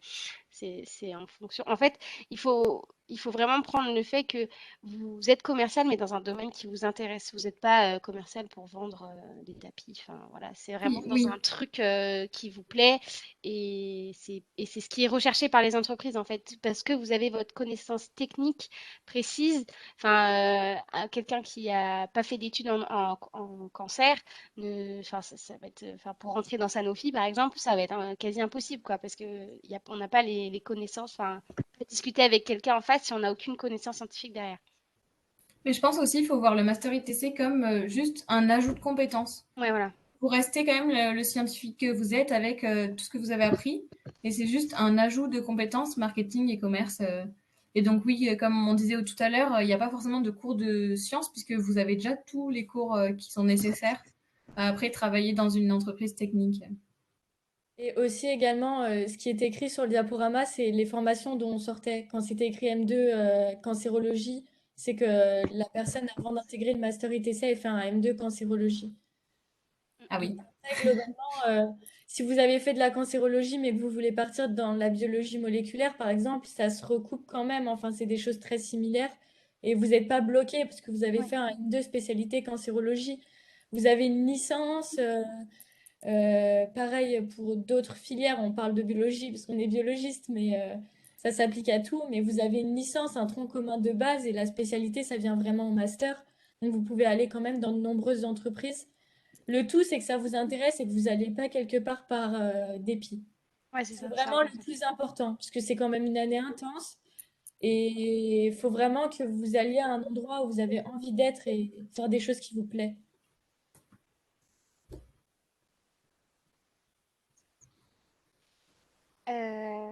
Alors, Il y a la capacité maximale d'étudiants pour ce master. ouais. C'est peut-être Brigitte Prével qui va devoir y répondre parce que du coup, ça dépend peut-être d'une année à l'autre. Je ne sais pas comment c'est organisé. 15, 16. Une année, on a eu 16 étudiants, c'est le grand maximum.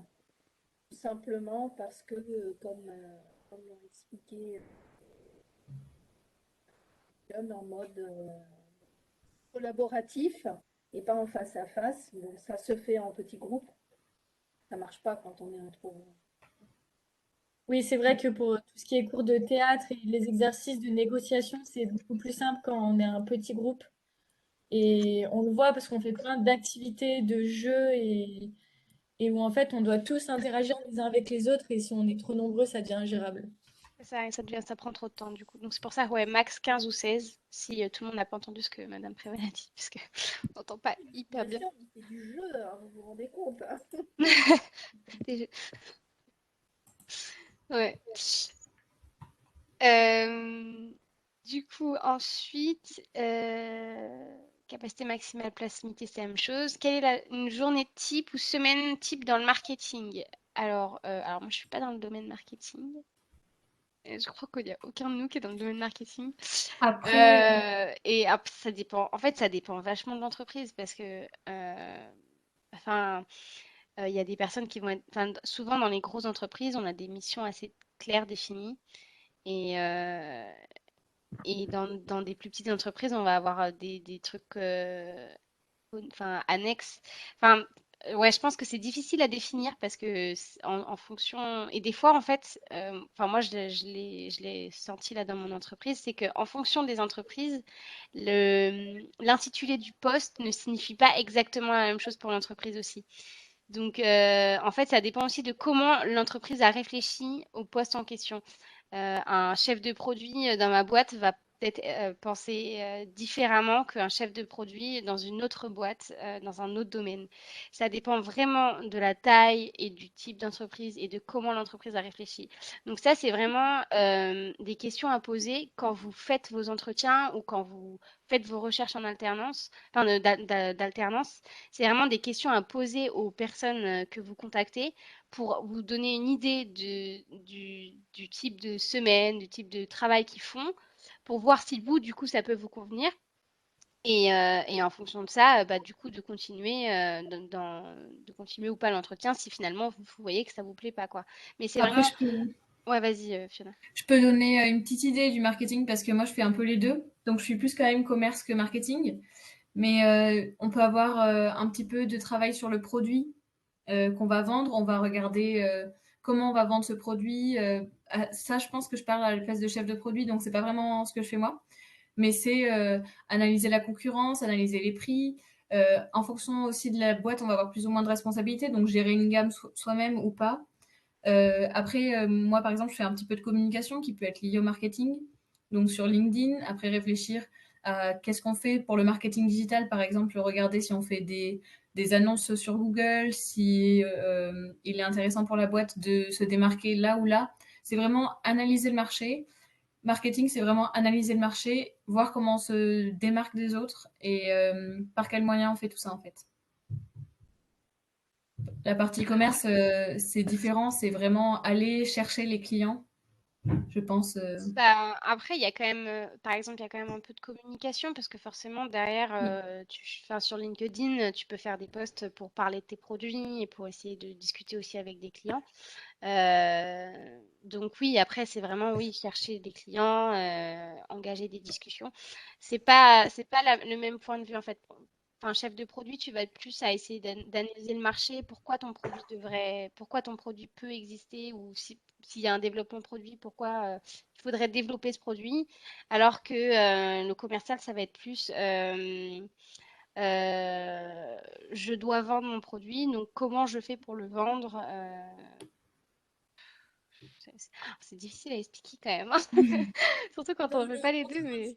Dans le compte-rendu qu'on enverra à ceux qui ont rempli le questionnaire, on pourra questionner les étudiants qui sont vraiment dans la partie marketing et qui pourront essayer de nous faire une petite semaine type, même si, au vu de leur retour sur expérience, il n'y a pas vraiment de semaine type et toutes les semaines, on découvre des nouvelles choses, on fait des choses différentes et c'est ça qui est aussi bien dans ce travail, c'est que ça reste varié.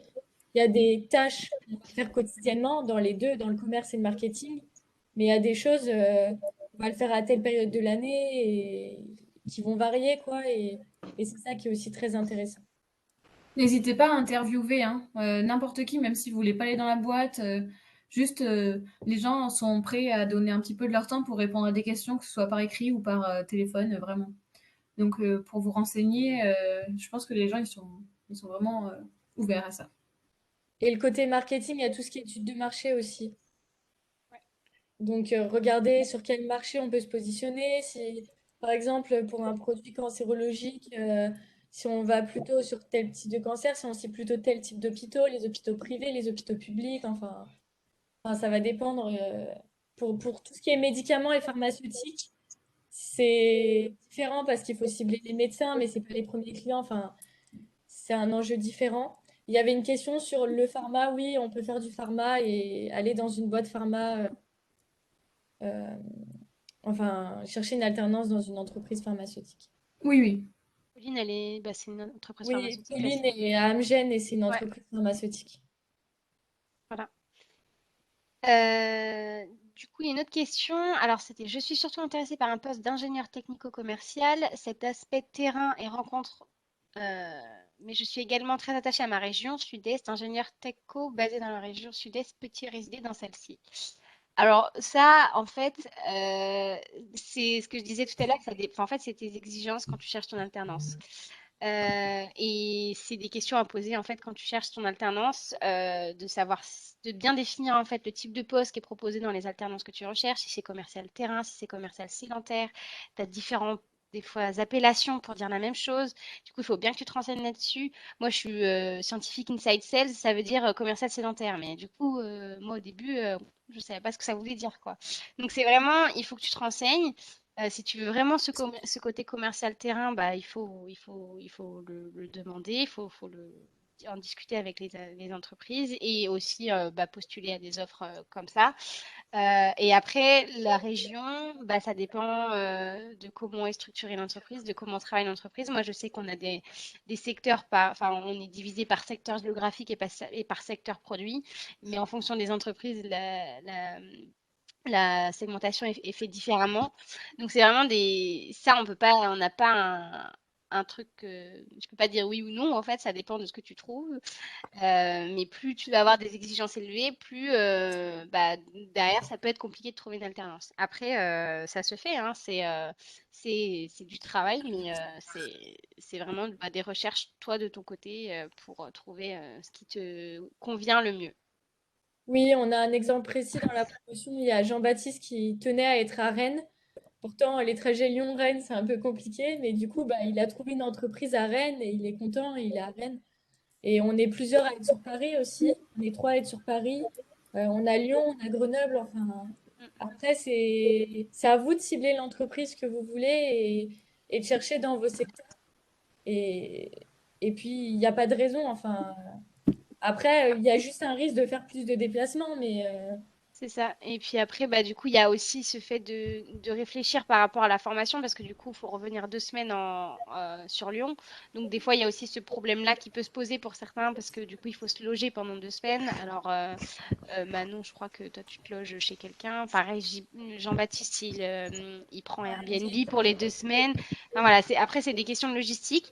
Mais voilà, en fait, tout dépend vraiment de ce que tu recherches. Il faut vraiment que ça te plaise. Donc, si toi, tu veux être sur le secteur sud en commercial terrain, bah, fais tout pour. Je te dis pas que ça va être facile, tu vas trouver du premier coup, mais ça peut se faire. Ça, il n'y a pas de souci là-dessus. et ça se fait facilement, hein. Je suis à Paris actuellement et enfin, les trajets, c'est l'avantage d'avoir 5 semaines, 2 semaines, c'est que ça nous fait pas trop de trajets et que ça nous permet de rentrer facilement et de pouvoir faire l'alternance entre les deux. Après, c'est vrai que ça a un coût au niveau des logements, mais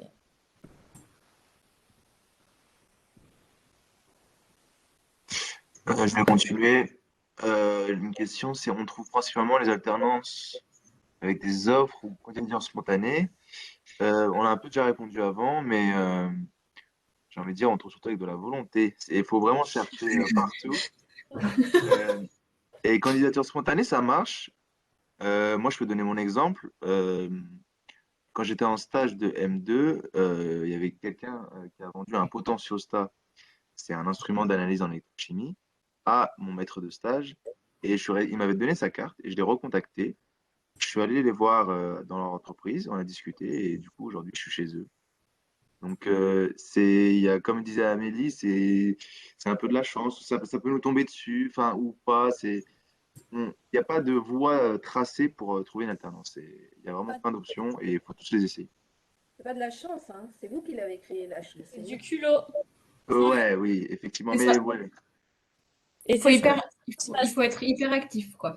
C'est ça. proactif, En effectivement. fait, il faut vraiment pas hésiter à poser des questions. En fait, plus vous posez des questions, plus. Faut être Enfin, moi, intéressé et ouais, c'est ça. intéressé. En fait, il faut montrer de l'intérêt. En fait, si vous cherchez des alternances, alors après, ça dépend vraiment de ce que vous voulez. Moi, je sais qu'au début, j'avais postulé à des candidatures qui existaient déjà hein, pour chef de produit, pour des trucs L'Oréal et tout ça. Bon, ça, j'avais très peu de réponses.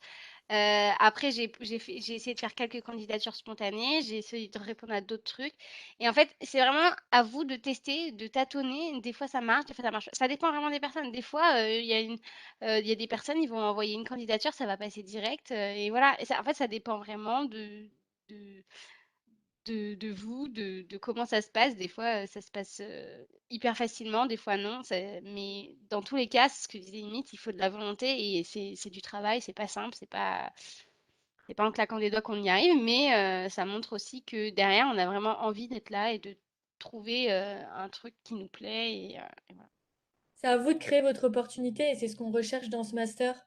C'est on recherche des profils, des gens qui sont ambitieux et qui y vont et qui ont envie de créer leur opportunité. Et ce qu'a fait Umit, c'est créer son opportunité. Il a saisi le fait qu'on lui ait donné une carte. Et si vous le faites à fond, si vous avez envie, si vous avez vraiment envie, enfin, allez-y. Et c'est votre tempérament et c'est au culot que vous aurez ces opportunités. Je me permets juste de faire une petite, petite incursion dans vos réponses. Vous pouvez aussi vous appuyer sur les supports qu'il y a à Lyon 1 sur les recherches de stage. Et donc, on a une banque de données qui s'appelle le Compass, qui est une banque de une espèce d'annuaire de toutes les entreprises européennes qui veulent bien rentrer dans cet annuaire, hein, parce que les entreprises payent pour être dans cet annuaire, mais il y en a, je ne sais pas combien de milliers. Et vous pouvez, si vous avez déjà des entreprises identifiées, avoir des contacts par l'intermédiaire de cet annuaire. Donc vous avez maintenant, alors on peut dire grâce au Covid, le Covid a fait des choses bien. C'est-à-dire qu'avant, vous ne pouviez le consulter que chez nous à l'espace conseil du soir. Et aujourd'hui, si vous êtes étudiant à Lyon 1, vous avez la possibilité donc d'avoir accès directement à cette banque de données et ça peut vous faciliter quelquefois les contacts avec certaines entreprises que vous avez identifiées qui pourraient vous servir.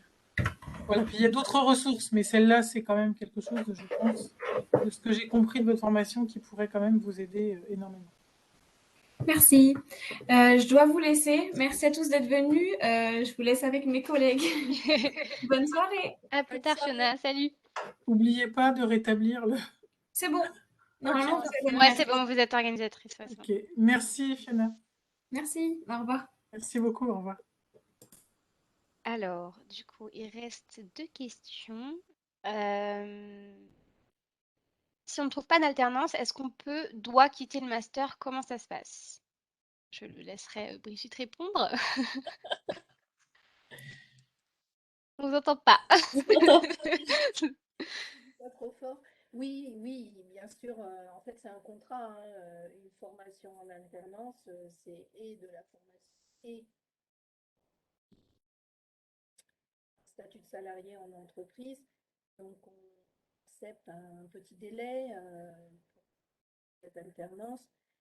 Et on va dire à la fin de la première période en entreprise, donc qui dans notre cas doit être à la mi-novembre. Oui.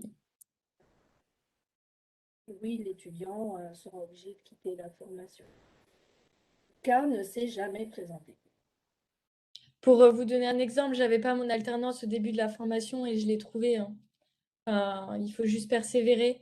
Par contre, c'est aussi à savoir, si vous n'avez pas votre alternance au début de la formation, pour démarrer les cours, il faut avancer les frais de scolarité qui sont pas très très élevés, hein. C'est pas l'ensemble de l'année, mais ça a quand même un coût et il faut y penser. Enfin, si ça peut vous motiver à trouver votre alternance plus vite. Voilà. Et vous êtes remboursé, bien sûr, après, dès que vous avez trouvé votre alternance et très rapidement via les services de scolarité. Merci Manon. Et du coup, il reste une dernière question. Continuez-vous à développer vos compétences scientifiques dans vos domaines malgré l'aspect très commercial de vos cours alternance? Alors, je peux y répondre personnellement parce que c'est mon cas. Alors oui, parce que en fait, quand on est formé, enfin moi je sais que j'ai une énorme gamme de produits et du coup j'ai eu beaucoup de formations sur les produits et en fait je peux pas tout savoir d'un coup et c'est en fait on se forme avec les clients aussi parce qu'ils nous apprennent des choses. Enfin moi je sais qu'en tout cas je travaille souvent avec des ingénieurs, des chercheurs, des techniciens qui sont en université ou qui sont dans des bibliothèques, etc. Et en fait, on apprend d'eux parce qu'ils font des manips, ils ont besoin, on comprend leurs besoins et derrière, nous, on leur apporte une solution. Mais des fois, on n'a pas forcément la réponse à leurs questions. Et du coup, c'est vraiment un échange. Et c'est cet échange-là qui nous apprend des connaissances scientifiques qu'on n'avait pas forcément parce qu'on n'avait pas forcément. Enfin, moi, je sais que j'ai une gamme de produits énorme et donc, du coup, je ne peux pas être spécialisée dans tout. Par exemple, j'ai des produits qui sont axés un peu neurologie. Ça, moi, clairement, j'ai pas du tout de base là-dedans. Bon, après, j'ai le discours scientifique, donc je comprends certains mots, mais il y a des trucs que je connais pas. Et en fait, c'est au fur et à mesure, on apprend et on apprend. Mais tous les commerciaux vous le diront qu'on apprend toujours encore aujourd'hui. Enfin, moi, mon manager apprend encore aujourd'hui en discutant avec ses clients. Donc c'est vraiment, il faut pas se dire qu'à partir du moment où on choisit la branche commerciale, on laisse totalement de côté le côté scientifique. Parce qu'en fait, c'est justement en fait notre côté scientifique qui est notre plus-value par rapport à un commercial qui n'a jamais fait de scientifique. Donc du coup, c'est vraiment, il faut vraiment pas se dire c'est bon, j'ai fait mon côté scientifique, maintenant je fais du commercial et je verrai plus jamais le côté scientifique. Loin de là, c'est tout notre côté scientifique restera toujours et on apprendra toujours avec les produits, avec les clients, etc. Oui, j'ai un autre exemple. Moi, je vends des prestations de services dans mon entreprise. Donc, je vends vraiment des analyses. Et du coup, en fait, je fais de la biologie toute la journée. Il y a des termes commerciaux qui se sont rajoutés. Je fais pas de manip, mais je parle de biologie toute la journée avec mes collègues. Et enfin, c'est vraiment au cœur de mon travail. Et j'en apprends tous les jours. Et du coup, il y a une autre question que tu n'as pas vue, Amélie. C'est bonsoir, outre les missions liées au marketing et la communication, avez-vous dans votre promotion des étudiants qui réalisent que des missions en affaires réglementaires? Ah oui, je Alors, sais pas. non, mais dans mon entreprise, je fais un peu des affaires réglementaires, notamment pour tout ce qui est confidentialité et pour la vente de services. On a besoin de faire des MSA, ça s'appelle. C'est des Master Service Agreement. C'est pour mettre dans un cadre légal tous les services qui sont associés à la vente et pour pas que le client se retourne contre nous ou qu'on se retourne contre le client. S'il y a un désaccord au moment du rendu des résultats ou de la réalisation du service. Mais du coup, dans le cadre du master, on a un peu de droit du travail, donc on fait un peu du droit des affaires. Et on a aussi un peu on parle un peu des contrats, des droits des contrats, etc. Mais après, du pur et dur affaires réglementaires, moi je dirais non. C'est Ouais, pas je suis le pas cadre sûre. du Ouais, non, c'est master, ça, hein. Je suis pas sûre que ce soit Madame Préville mais dit que vous non, je pouvez crois. faire des affaires réglementaires dans le cadre de votre alternance. Il existe des formations en affaires réglementaires, hein, donc ces formations-là qu'il faut aller. Ouais, c'est ça. Enfin, le côté commercial n'est pas vraiment représenté dans l'affaire réglementaire. C'est vraiment un domaine particulier. Et du coup, le master n'est pas forcément approprié pour faire ce genre de métier-là, en fait. J'espère que ça a répondu à la question. Donc, il y a eu une autre question entre-temps. Peut-on faire ce master malgré qu'on ait déjà fait un autre master pro dans un autre domaine? Enfin, c'est un master qui apporte la double compétence. Donc, vous avez fait une spécialisation scientifique et après, vous allez vers l'acquisition de la double compétence. Donc, si le parcours ETC est inscrit dans la mention qui correspond à la vôtre, oui, c'est l'objectif. Alors, c'est pas un autre domaine, hein, c'est un complément. On est bien d'accord, c'est dans votre domaine scientifique. Ouais, je sais pas si ça a bien. Enfin, je sais pas si c'était ça la question exacte. Enfin, si c'était ce qui était attendu dans la réponse. C'était Kenouch Nassi qui avait posé cette question. Est-ce qu'on a bien répondu à la question? Est-ce que la question, c'est aussi, est-ce que si par exemple tu as fait un master de management et tu Ah souhaites oui. maintenant faire t'as un cursus scientifique, tu as fait un master de management et tu souhaites faire un master commercial, euh, bah après c'est une motivation aussi et c'est à toi de montrer ta motivation, pourquoi tu as envie d'être là et pourquoi Ouais. le choix du master commercial, qu'est-ce que ça va t'apporter en plus. Enfin, c'est à Et toi de après, te vendre. C'est le but de ce master, c'est se vendre. C'est vendre des c'est ça. produits, mais c'est aussi savoir se vendre. C'est de la négociation. Non, je pense que bah, dans ce genre de situation, il ne faut pas hésiter à contacter justement Madame Prével parce qu'elle est là pour ça, pour répondre à ces questions. Parce que moi, par exemple, j'avais des doutes parce que vu que je venais d'une école d'ingénieur pas du tout de Lyon, je n'étais pas du tout sûre que je pouvais rentrer dans le master. Et du coup, c'est en la contactant, en l'ayant eu au téléphone, que bah, au final, on a pu discuter et je suis là du coup aujourd'hui. Donc c'est que ça a fonctionné. Mais voilà, je pense qu'après, quand c'est des cas vraiment particuliers. N'hésitez pas à contacter Madame Prével, elle est là pour répondre, elle est toujours disponible. Donc, elle est toujours hyper disponible. Donc, n'hésitez pas. Je Elle pense attend que que ça. vraiment, elle attend que ça. Donc, n'hésitez vraiment pas quand vous avez des doutes ou quoi. Parce que le site internet est des fois pas hyper clair. Donc, du coup, n'hésitez pas à poser des questions si vous en avez en fait. Même nous, après, derrière, en amont, sur LinkedIn ou quoi, n'hésitez pas à nous contacter. Et puis nous, après, on peut transmettre si on n'a pas la réponse. Mais voilà, poser des questions. On est là pour ça. Donc voilà, je crois qu'on a répondu à toutes les questions. Il y en a eu beaucoup, c'est cool. Ah, il y a une autre. Madame Prével, vous préférez être contactée par téléphone ou par mail?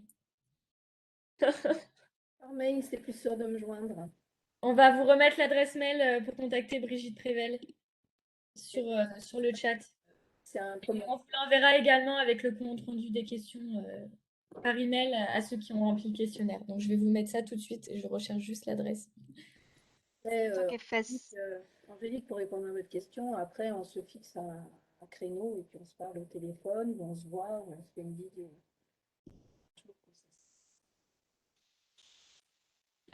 Du coup, voilà. Est-ce qu'il y a d'autres personnes qui ont des questions, qui les ont pas posées dans le chat et qui voudraient les poser soit de vive voix ou soit les mettre dans le chat? On est toujours disponible. Oui, vous pouvez intervenir également. Ouais, ouais, hein, parce que là, on a fait par rapport au chat, mais si vous voulez poser votre question, n'hésitez pas. C'est Du parfois coup, déstabilisant de prendre la parole. ouais. C'est aussi le but de ce master. Mais ça on nous est donne- formé, enfin on a vraiment beaucoup de cours pour apprendre à se connaître soi-même et les autres, et du coup on arrive de plus en plus en fait à se lâcher et à communiquer en fait. Je pense qu'il y a beaucoup de cours qui nous permettent d'être beaucoup plus à l'aise à l'oral que ce qu'on était avant, j'ai envie de dire. Donc c'est ça aussi qui est important à souligner.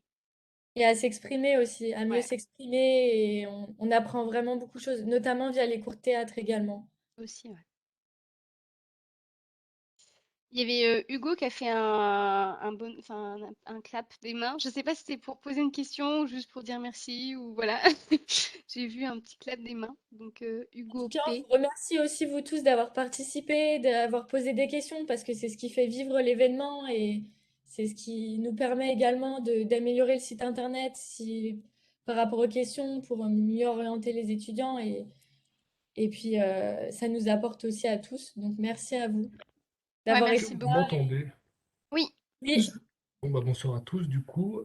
Moi, c'est Paul Besson. J'avais juste une petite question, du coup, par rapport à l'entreprise. Est-ce qu'on a un suivi, en fait, avec les enseignants? C'est-à-dire, moi, ça m'est déjà arrivé de faire enfin, des stages ou des petites expériences, et on avait, par exemple, tous les 2 mois, des comptes rendus ou on va dire, avec les enseignants, des échanges à avoir. Là, ça se passe comment?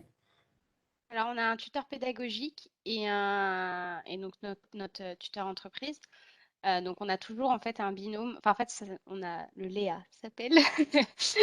On a un trinôme donc l'étudiant, le tuteur pédagogique et le tuteur entreprise. Et donc on a déjà deux rendez-vous à prévoir entre nos deux tuteurs et ensemble pour discuter un peu de comment ça se passe dans l'entreprise, de nos projets pendant l'année.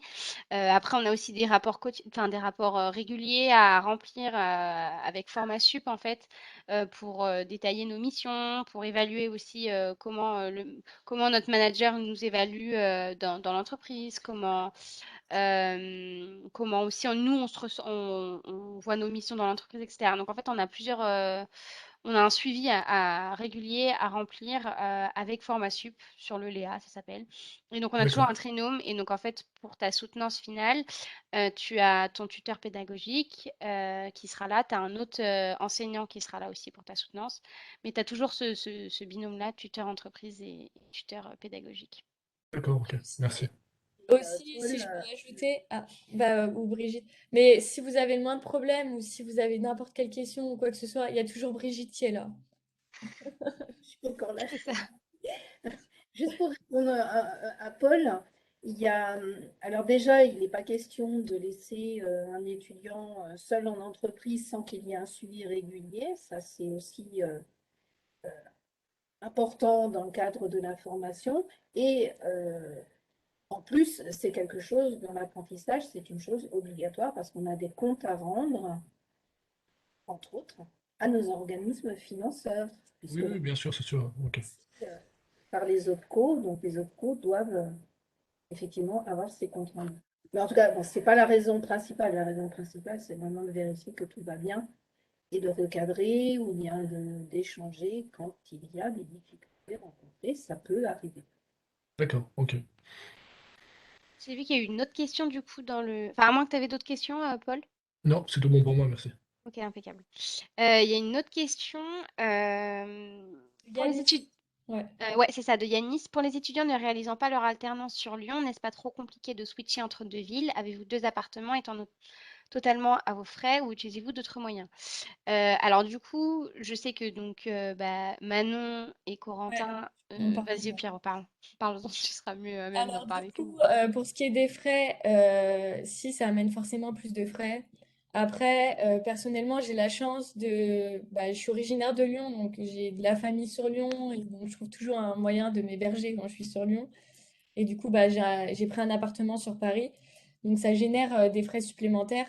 Après, en fonction des villes et des alternantes, il y a aussi quelque chose qui est hyper important et qu'on n'a pas forcément fait. C'est quand vous avez trouvé votre entreprise, vous pouvez négocier votre salaire d'alternant. Et du coup, ça peut également jouer sur le fait que ce sera plus facile. On a Jean-Baptiste qui utilisait un Airbnb. Et il y a aussi quelque chose qui est hyper important, c'est qu'il y a plein d'aides pour les alternants.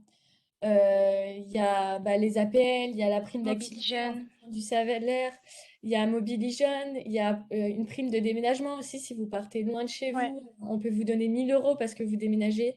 Enfin, il y a vraiment beaucoup d'aides pour les alternants et ça favorise également le fait d'être dans deux villes et de pouvoir faire les allers-retours. Et il y a certaines entreprises qui peuvent prendre en charge les transports entre les deux villes. Bon, c'est pas toutes, hein. Pour être honnête, moi, mon entreprise, elle prend pas en charge mon transport. Mais c'est quelque chose qui peut également se négocier, je pense, en fonction de la taille de l'entreprise, pour vous aider pour tout ce qui est ces aspects-là. Ouais, ça. Vous avez une entité à Lyon 1 qui s'appelle Focal, Focus Alternance, et il y a une partie dédiée sur tout ce qui est alternance scientifique qui pourra certainement aussi répondre à ce genre de questions et vous donner les bons liens pour répondre à ce genre de questions pour vous faciliter votre alternance. Merci, Marie. Mais du coup, oui, ça se fait. Enfin, nous, là, dans notre promotion, donc on est 13. Et sur les 13, il y en a quand même, du coup, 5. 5 qui sont enfin, Entre deux villes qui plus sont ou pas moins sur Lyon. loin. Après, moi, par exemple, mon cas, ma boîte est à Grenoble, mais moi, je suis à distance tout le temps en ce moment. Mais pareil, ouais, enfin, ça se négocie comme Manon a dit. Tout se négocie. C'est ça. Retiens de ce master, tout se négocie. C'est ça. Est-ce que vous avez d'autres questions ou parler? Ah, serait-il Bonjour. possible d'avoir une idée de vos salaires Pardon. d'alternants en fonction de vos entreprises? Pardon. Excuse-moi, Lola, il y a une Pardon, oui, question entre-temps. oui, Le du coup, minimum est à 1000 pour quelqu'un qui a 23 ans. C'est pas 1 000, hein. Non, c'est pas 1000, C'est humide. pas 1 000 limite. Ah, c'est 900 et quelques, excuse-moi. Ça dépend de 900. la collectivité, Ouais, c'est ça. selon la Ça, convention. ça Après, il y en dépend. a qui sont très bien payés aussi et ça dépend de Et tout l'entreprise, du dépend du groupe. type d'entreprise. L'entreprise, l'âge, Voilà, les grosses entreprises, forcément, des fois, le salaire est plus élevé. Alors, pareil, c'est aussi de la négociation, comme disait Manon. Mais, le minimum, le minimum, C'est il y 960. avait, ouais, il y Ouais, avait un truc pour ça se calculer. négocie Après, aussi. en fonction de l'âge aussi, parce qu'à partir de 26 ans, on est à un stade plus élevé. Donc, ça dépend, en fait. Mais le minimum, c'est à peu près 900. Et après, ça peut aller à plus de, je sais 1007, pas, 1008. non, peut-être pas 1007, je crois. Mais, plus aussi? Je sais pas. Et il y a aussi des Ah, variables, ça, attends. ça dépend de l'entreprise. Ouais. Oui, Moi, j'ai les des variables, commerciaux. par exemple. Voilà. Ouais, pour les commerciaux. T'as dit quoi, Humit? J'ai pas entendu.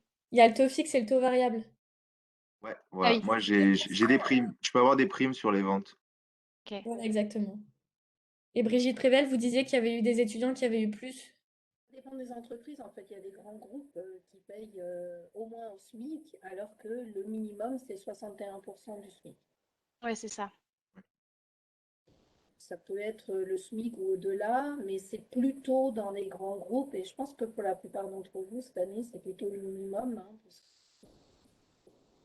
et elle reste sur le C'est pas des sommes astronomiques, hein, on est quelques-uns à être au minimum, mais il y en a où ils sont un tout petit peu plus, ça dépend, enfin un peu plus que le minimum.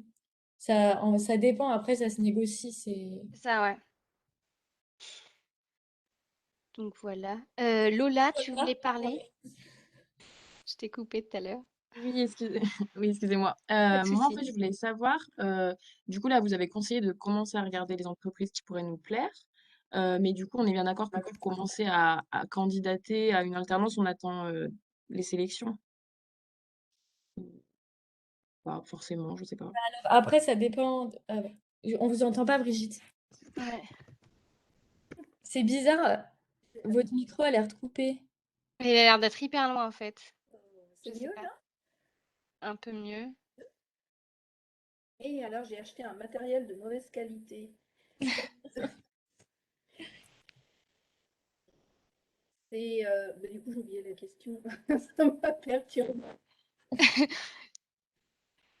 Oui, ça ne vous empêche pas de regarder en amont quelles sont les entreprises qui vous intéressent.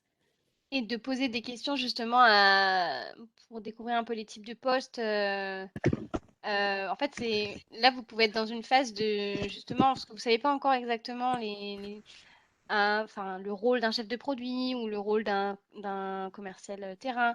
Donc, n'hésitez pas à contacter des entreprises, juste déjà pour un peu comprendre les différents métiers qui existent, voir cibler qu'est-ce qui vous pourrait vous intéresser. Comme ça, déjà, ça vous permet d'agrandir votre réseau forcément, parce que vous commencez à contacter des gens. Et derrière, ça permet d'affiner un peu votre recherche. Et au moment où vous saurez si vous êtes pris dans le master ou pas, vous aurez déjà une idée un peu plus précise de ce que vous avez envie et des idées de recherche d'entreprise, etc. Donc, vous Et pouvez commencer à regarder dès maintenant, en fait. Enfin, c'est en fonction de ce que vous voulez en il y termes de a recherche. une chose ouais, que je peux ajouter, c'est que dans e-candidat, on vous demande aussi les démarches que vous allez faire pour trouver une entreprise, trouver une alternance. Donc, si vous avez déjà fait des recherches, enfin, c'est toujours un plus. Ça montre aussi votre motivation. Et puis après, souvent, enfin, pour tout ce qui est offre, et les entreprises savent pas forcément au mois de février, mars, si elles vont prendre un alternant tout de suite. Enfin, il y en a très peu qui ont eu leur alternance très tôt. Ça s'est surtout débloqué pendant l'été pour beaucoup d'entre nous. Donc du coup, ça joue aussi. Après, de toute façon, si vous êtes motivé, enfin, et que vous trouvez une alternance, bah, vous trouvez une alternance. Enfin, il n'y a pas que le master ITC, certes, c'est l'avantage, on a un petit groupe et tout. Si trouver une école, une alternance, enfin, il y a des écoles de commerce. Enfin, je suis pas là pour promouvoir les écoles de commerce, mais il y a des plans B, quoi, qui sont par contre moins orientés vers la science. C'est l'avantage de notre master. La plus-value. Exactement. Et les cours de théâtre. Les cours de théâtre. Décidément, ça a l'air bien vous plaire. Assez éreintant, mais C'est fatigant, mais en vrai, ça apporte mais beaucoup. ça aide. Ouais. Je trouve que c'est un plus, vraiment un plus pour le master. Et enfin, moi, j'ai pu discuter avec quelqu'un qui avait fait un master, enfin le même style de master, mais à Grenoble, où du coup, là, il y avait des cours de sciences. Et justement, elle m'avait dit qu'il y avait trop de cours de sciences et du coup, pas assez de commercial. Donc, ça peut être aussi un avantage de notre master, c'est que vraiment, on cible ce côté commercial marketing qu'on n'a pas du tout, en fait, en connaissance. Parce que tout à l'heure, on a commencé à dire études de marché et tout, machin. Mais parce que ça, maintenant, nous, on a un peu assimilé le vocabulaire. Mais enfin, je vous rassure, au tout début, quand on commençait à nous parler de ça, on était en mode oui, d'accord. On comprenait pas forcément, quoi. Donc c'est vraiment comme au début en sciences, quoi. Donc c'est vraiment, je pense, ouais, important de dire qu'on a beaucoup de cours de commerce marketing, mais c'est aussi nécessaire pour vraiment acquérir les compétences pour ce domaine-là, quoi. On nous parlait de beaucoup de mots, prospection, Ouais, au taux début, fixe, taux variable, toutes ces choses qui ne nous parlaient pas et au final, ça va vite vous parler. Enfin, une fois que vous rentrez dans le master, c'est vraiment orienté pour vous On a 4 semaines au départ, c'est orienté pour faciliter l'arrivée en entreprise et pas arriver et qu'on nous parle de choses et qu'on soit totalement paumé. c'est ça. Est-ce qu'il y a d'autres questions? Je n'ai pas l'impression. Bon, on a répondu à beaucoup de questions Ouais, aussi. je pense. En tout cas, merci à tous. Vraiment, vous étiez vachement nombreux, donc c'est hyper cool. Si vous n'avez pas répondu encore Au au, questionnaire. au questionnaire, je le remets en commentaire direct. Comme ça, vous l'avez. N'hésitez pas à nous contacter sur les réseaux, LinkedIn, etc. Si vous avez la moindre question, également Brigitte Prével par mail, etc. Enfin, n'hésitez pas, on est là pour y répondre. On mord pas. Et puis, bah, merci à vous d'avoir fait vivre cet événement. Ouais, merci Ouais, beaucoup. merci beaucoup. Merci à vous Merci, ouais. pour votre professionnalisme et votre enthousiasme. Je pense que tous ceux qui vous écoutent pourraient activer les émoticônes bravo parce que franchement, vous avez mené ça super bien. Donc, je pense que ça mérite un bravo, soit dans le chat, soit par l'émoticône. Merci à ceux qui le font. Merci. Je pense que vous le méritez grandement. En tout cas, bravo. Et merci d'avoir fait vivre ce premier instant pro de Lyon 1 de l'année. Bah, merci à vous de nous Merci avoir à donné vous, Marie. l'opportunité de le faire. Et puis pour votre Et activité, puisqu'on s'y est pris un peu un peu à la dernière minute, mais en avance. Bah, écoutez, je pense il y a eu quand même beaucoup de participants, donc Ouais, non, vraiment, la com, hyper. même un peu à la dernière minute, a fonctionné. Donc bravo à vous, un grand bravo et merci. merci. Merci. Merci. Merci, bonne soirée. Bonne soirée à tous. Bonne Bonne soirée soirée. à tous. Bonne soirée.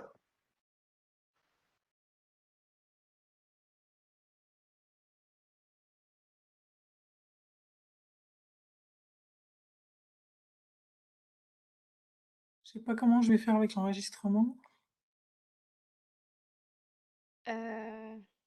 Alors, si vous arrêtez l'enregistrement et le redémarrez plus tard, un fichier d'enregistrement distinct sera créé.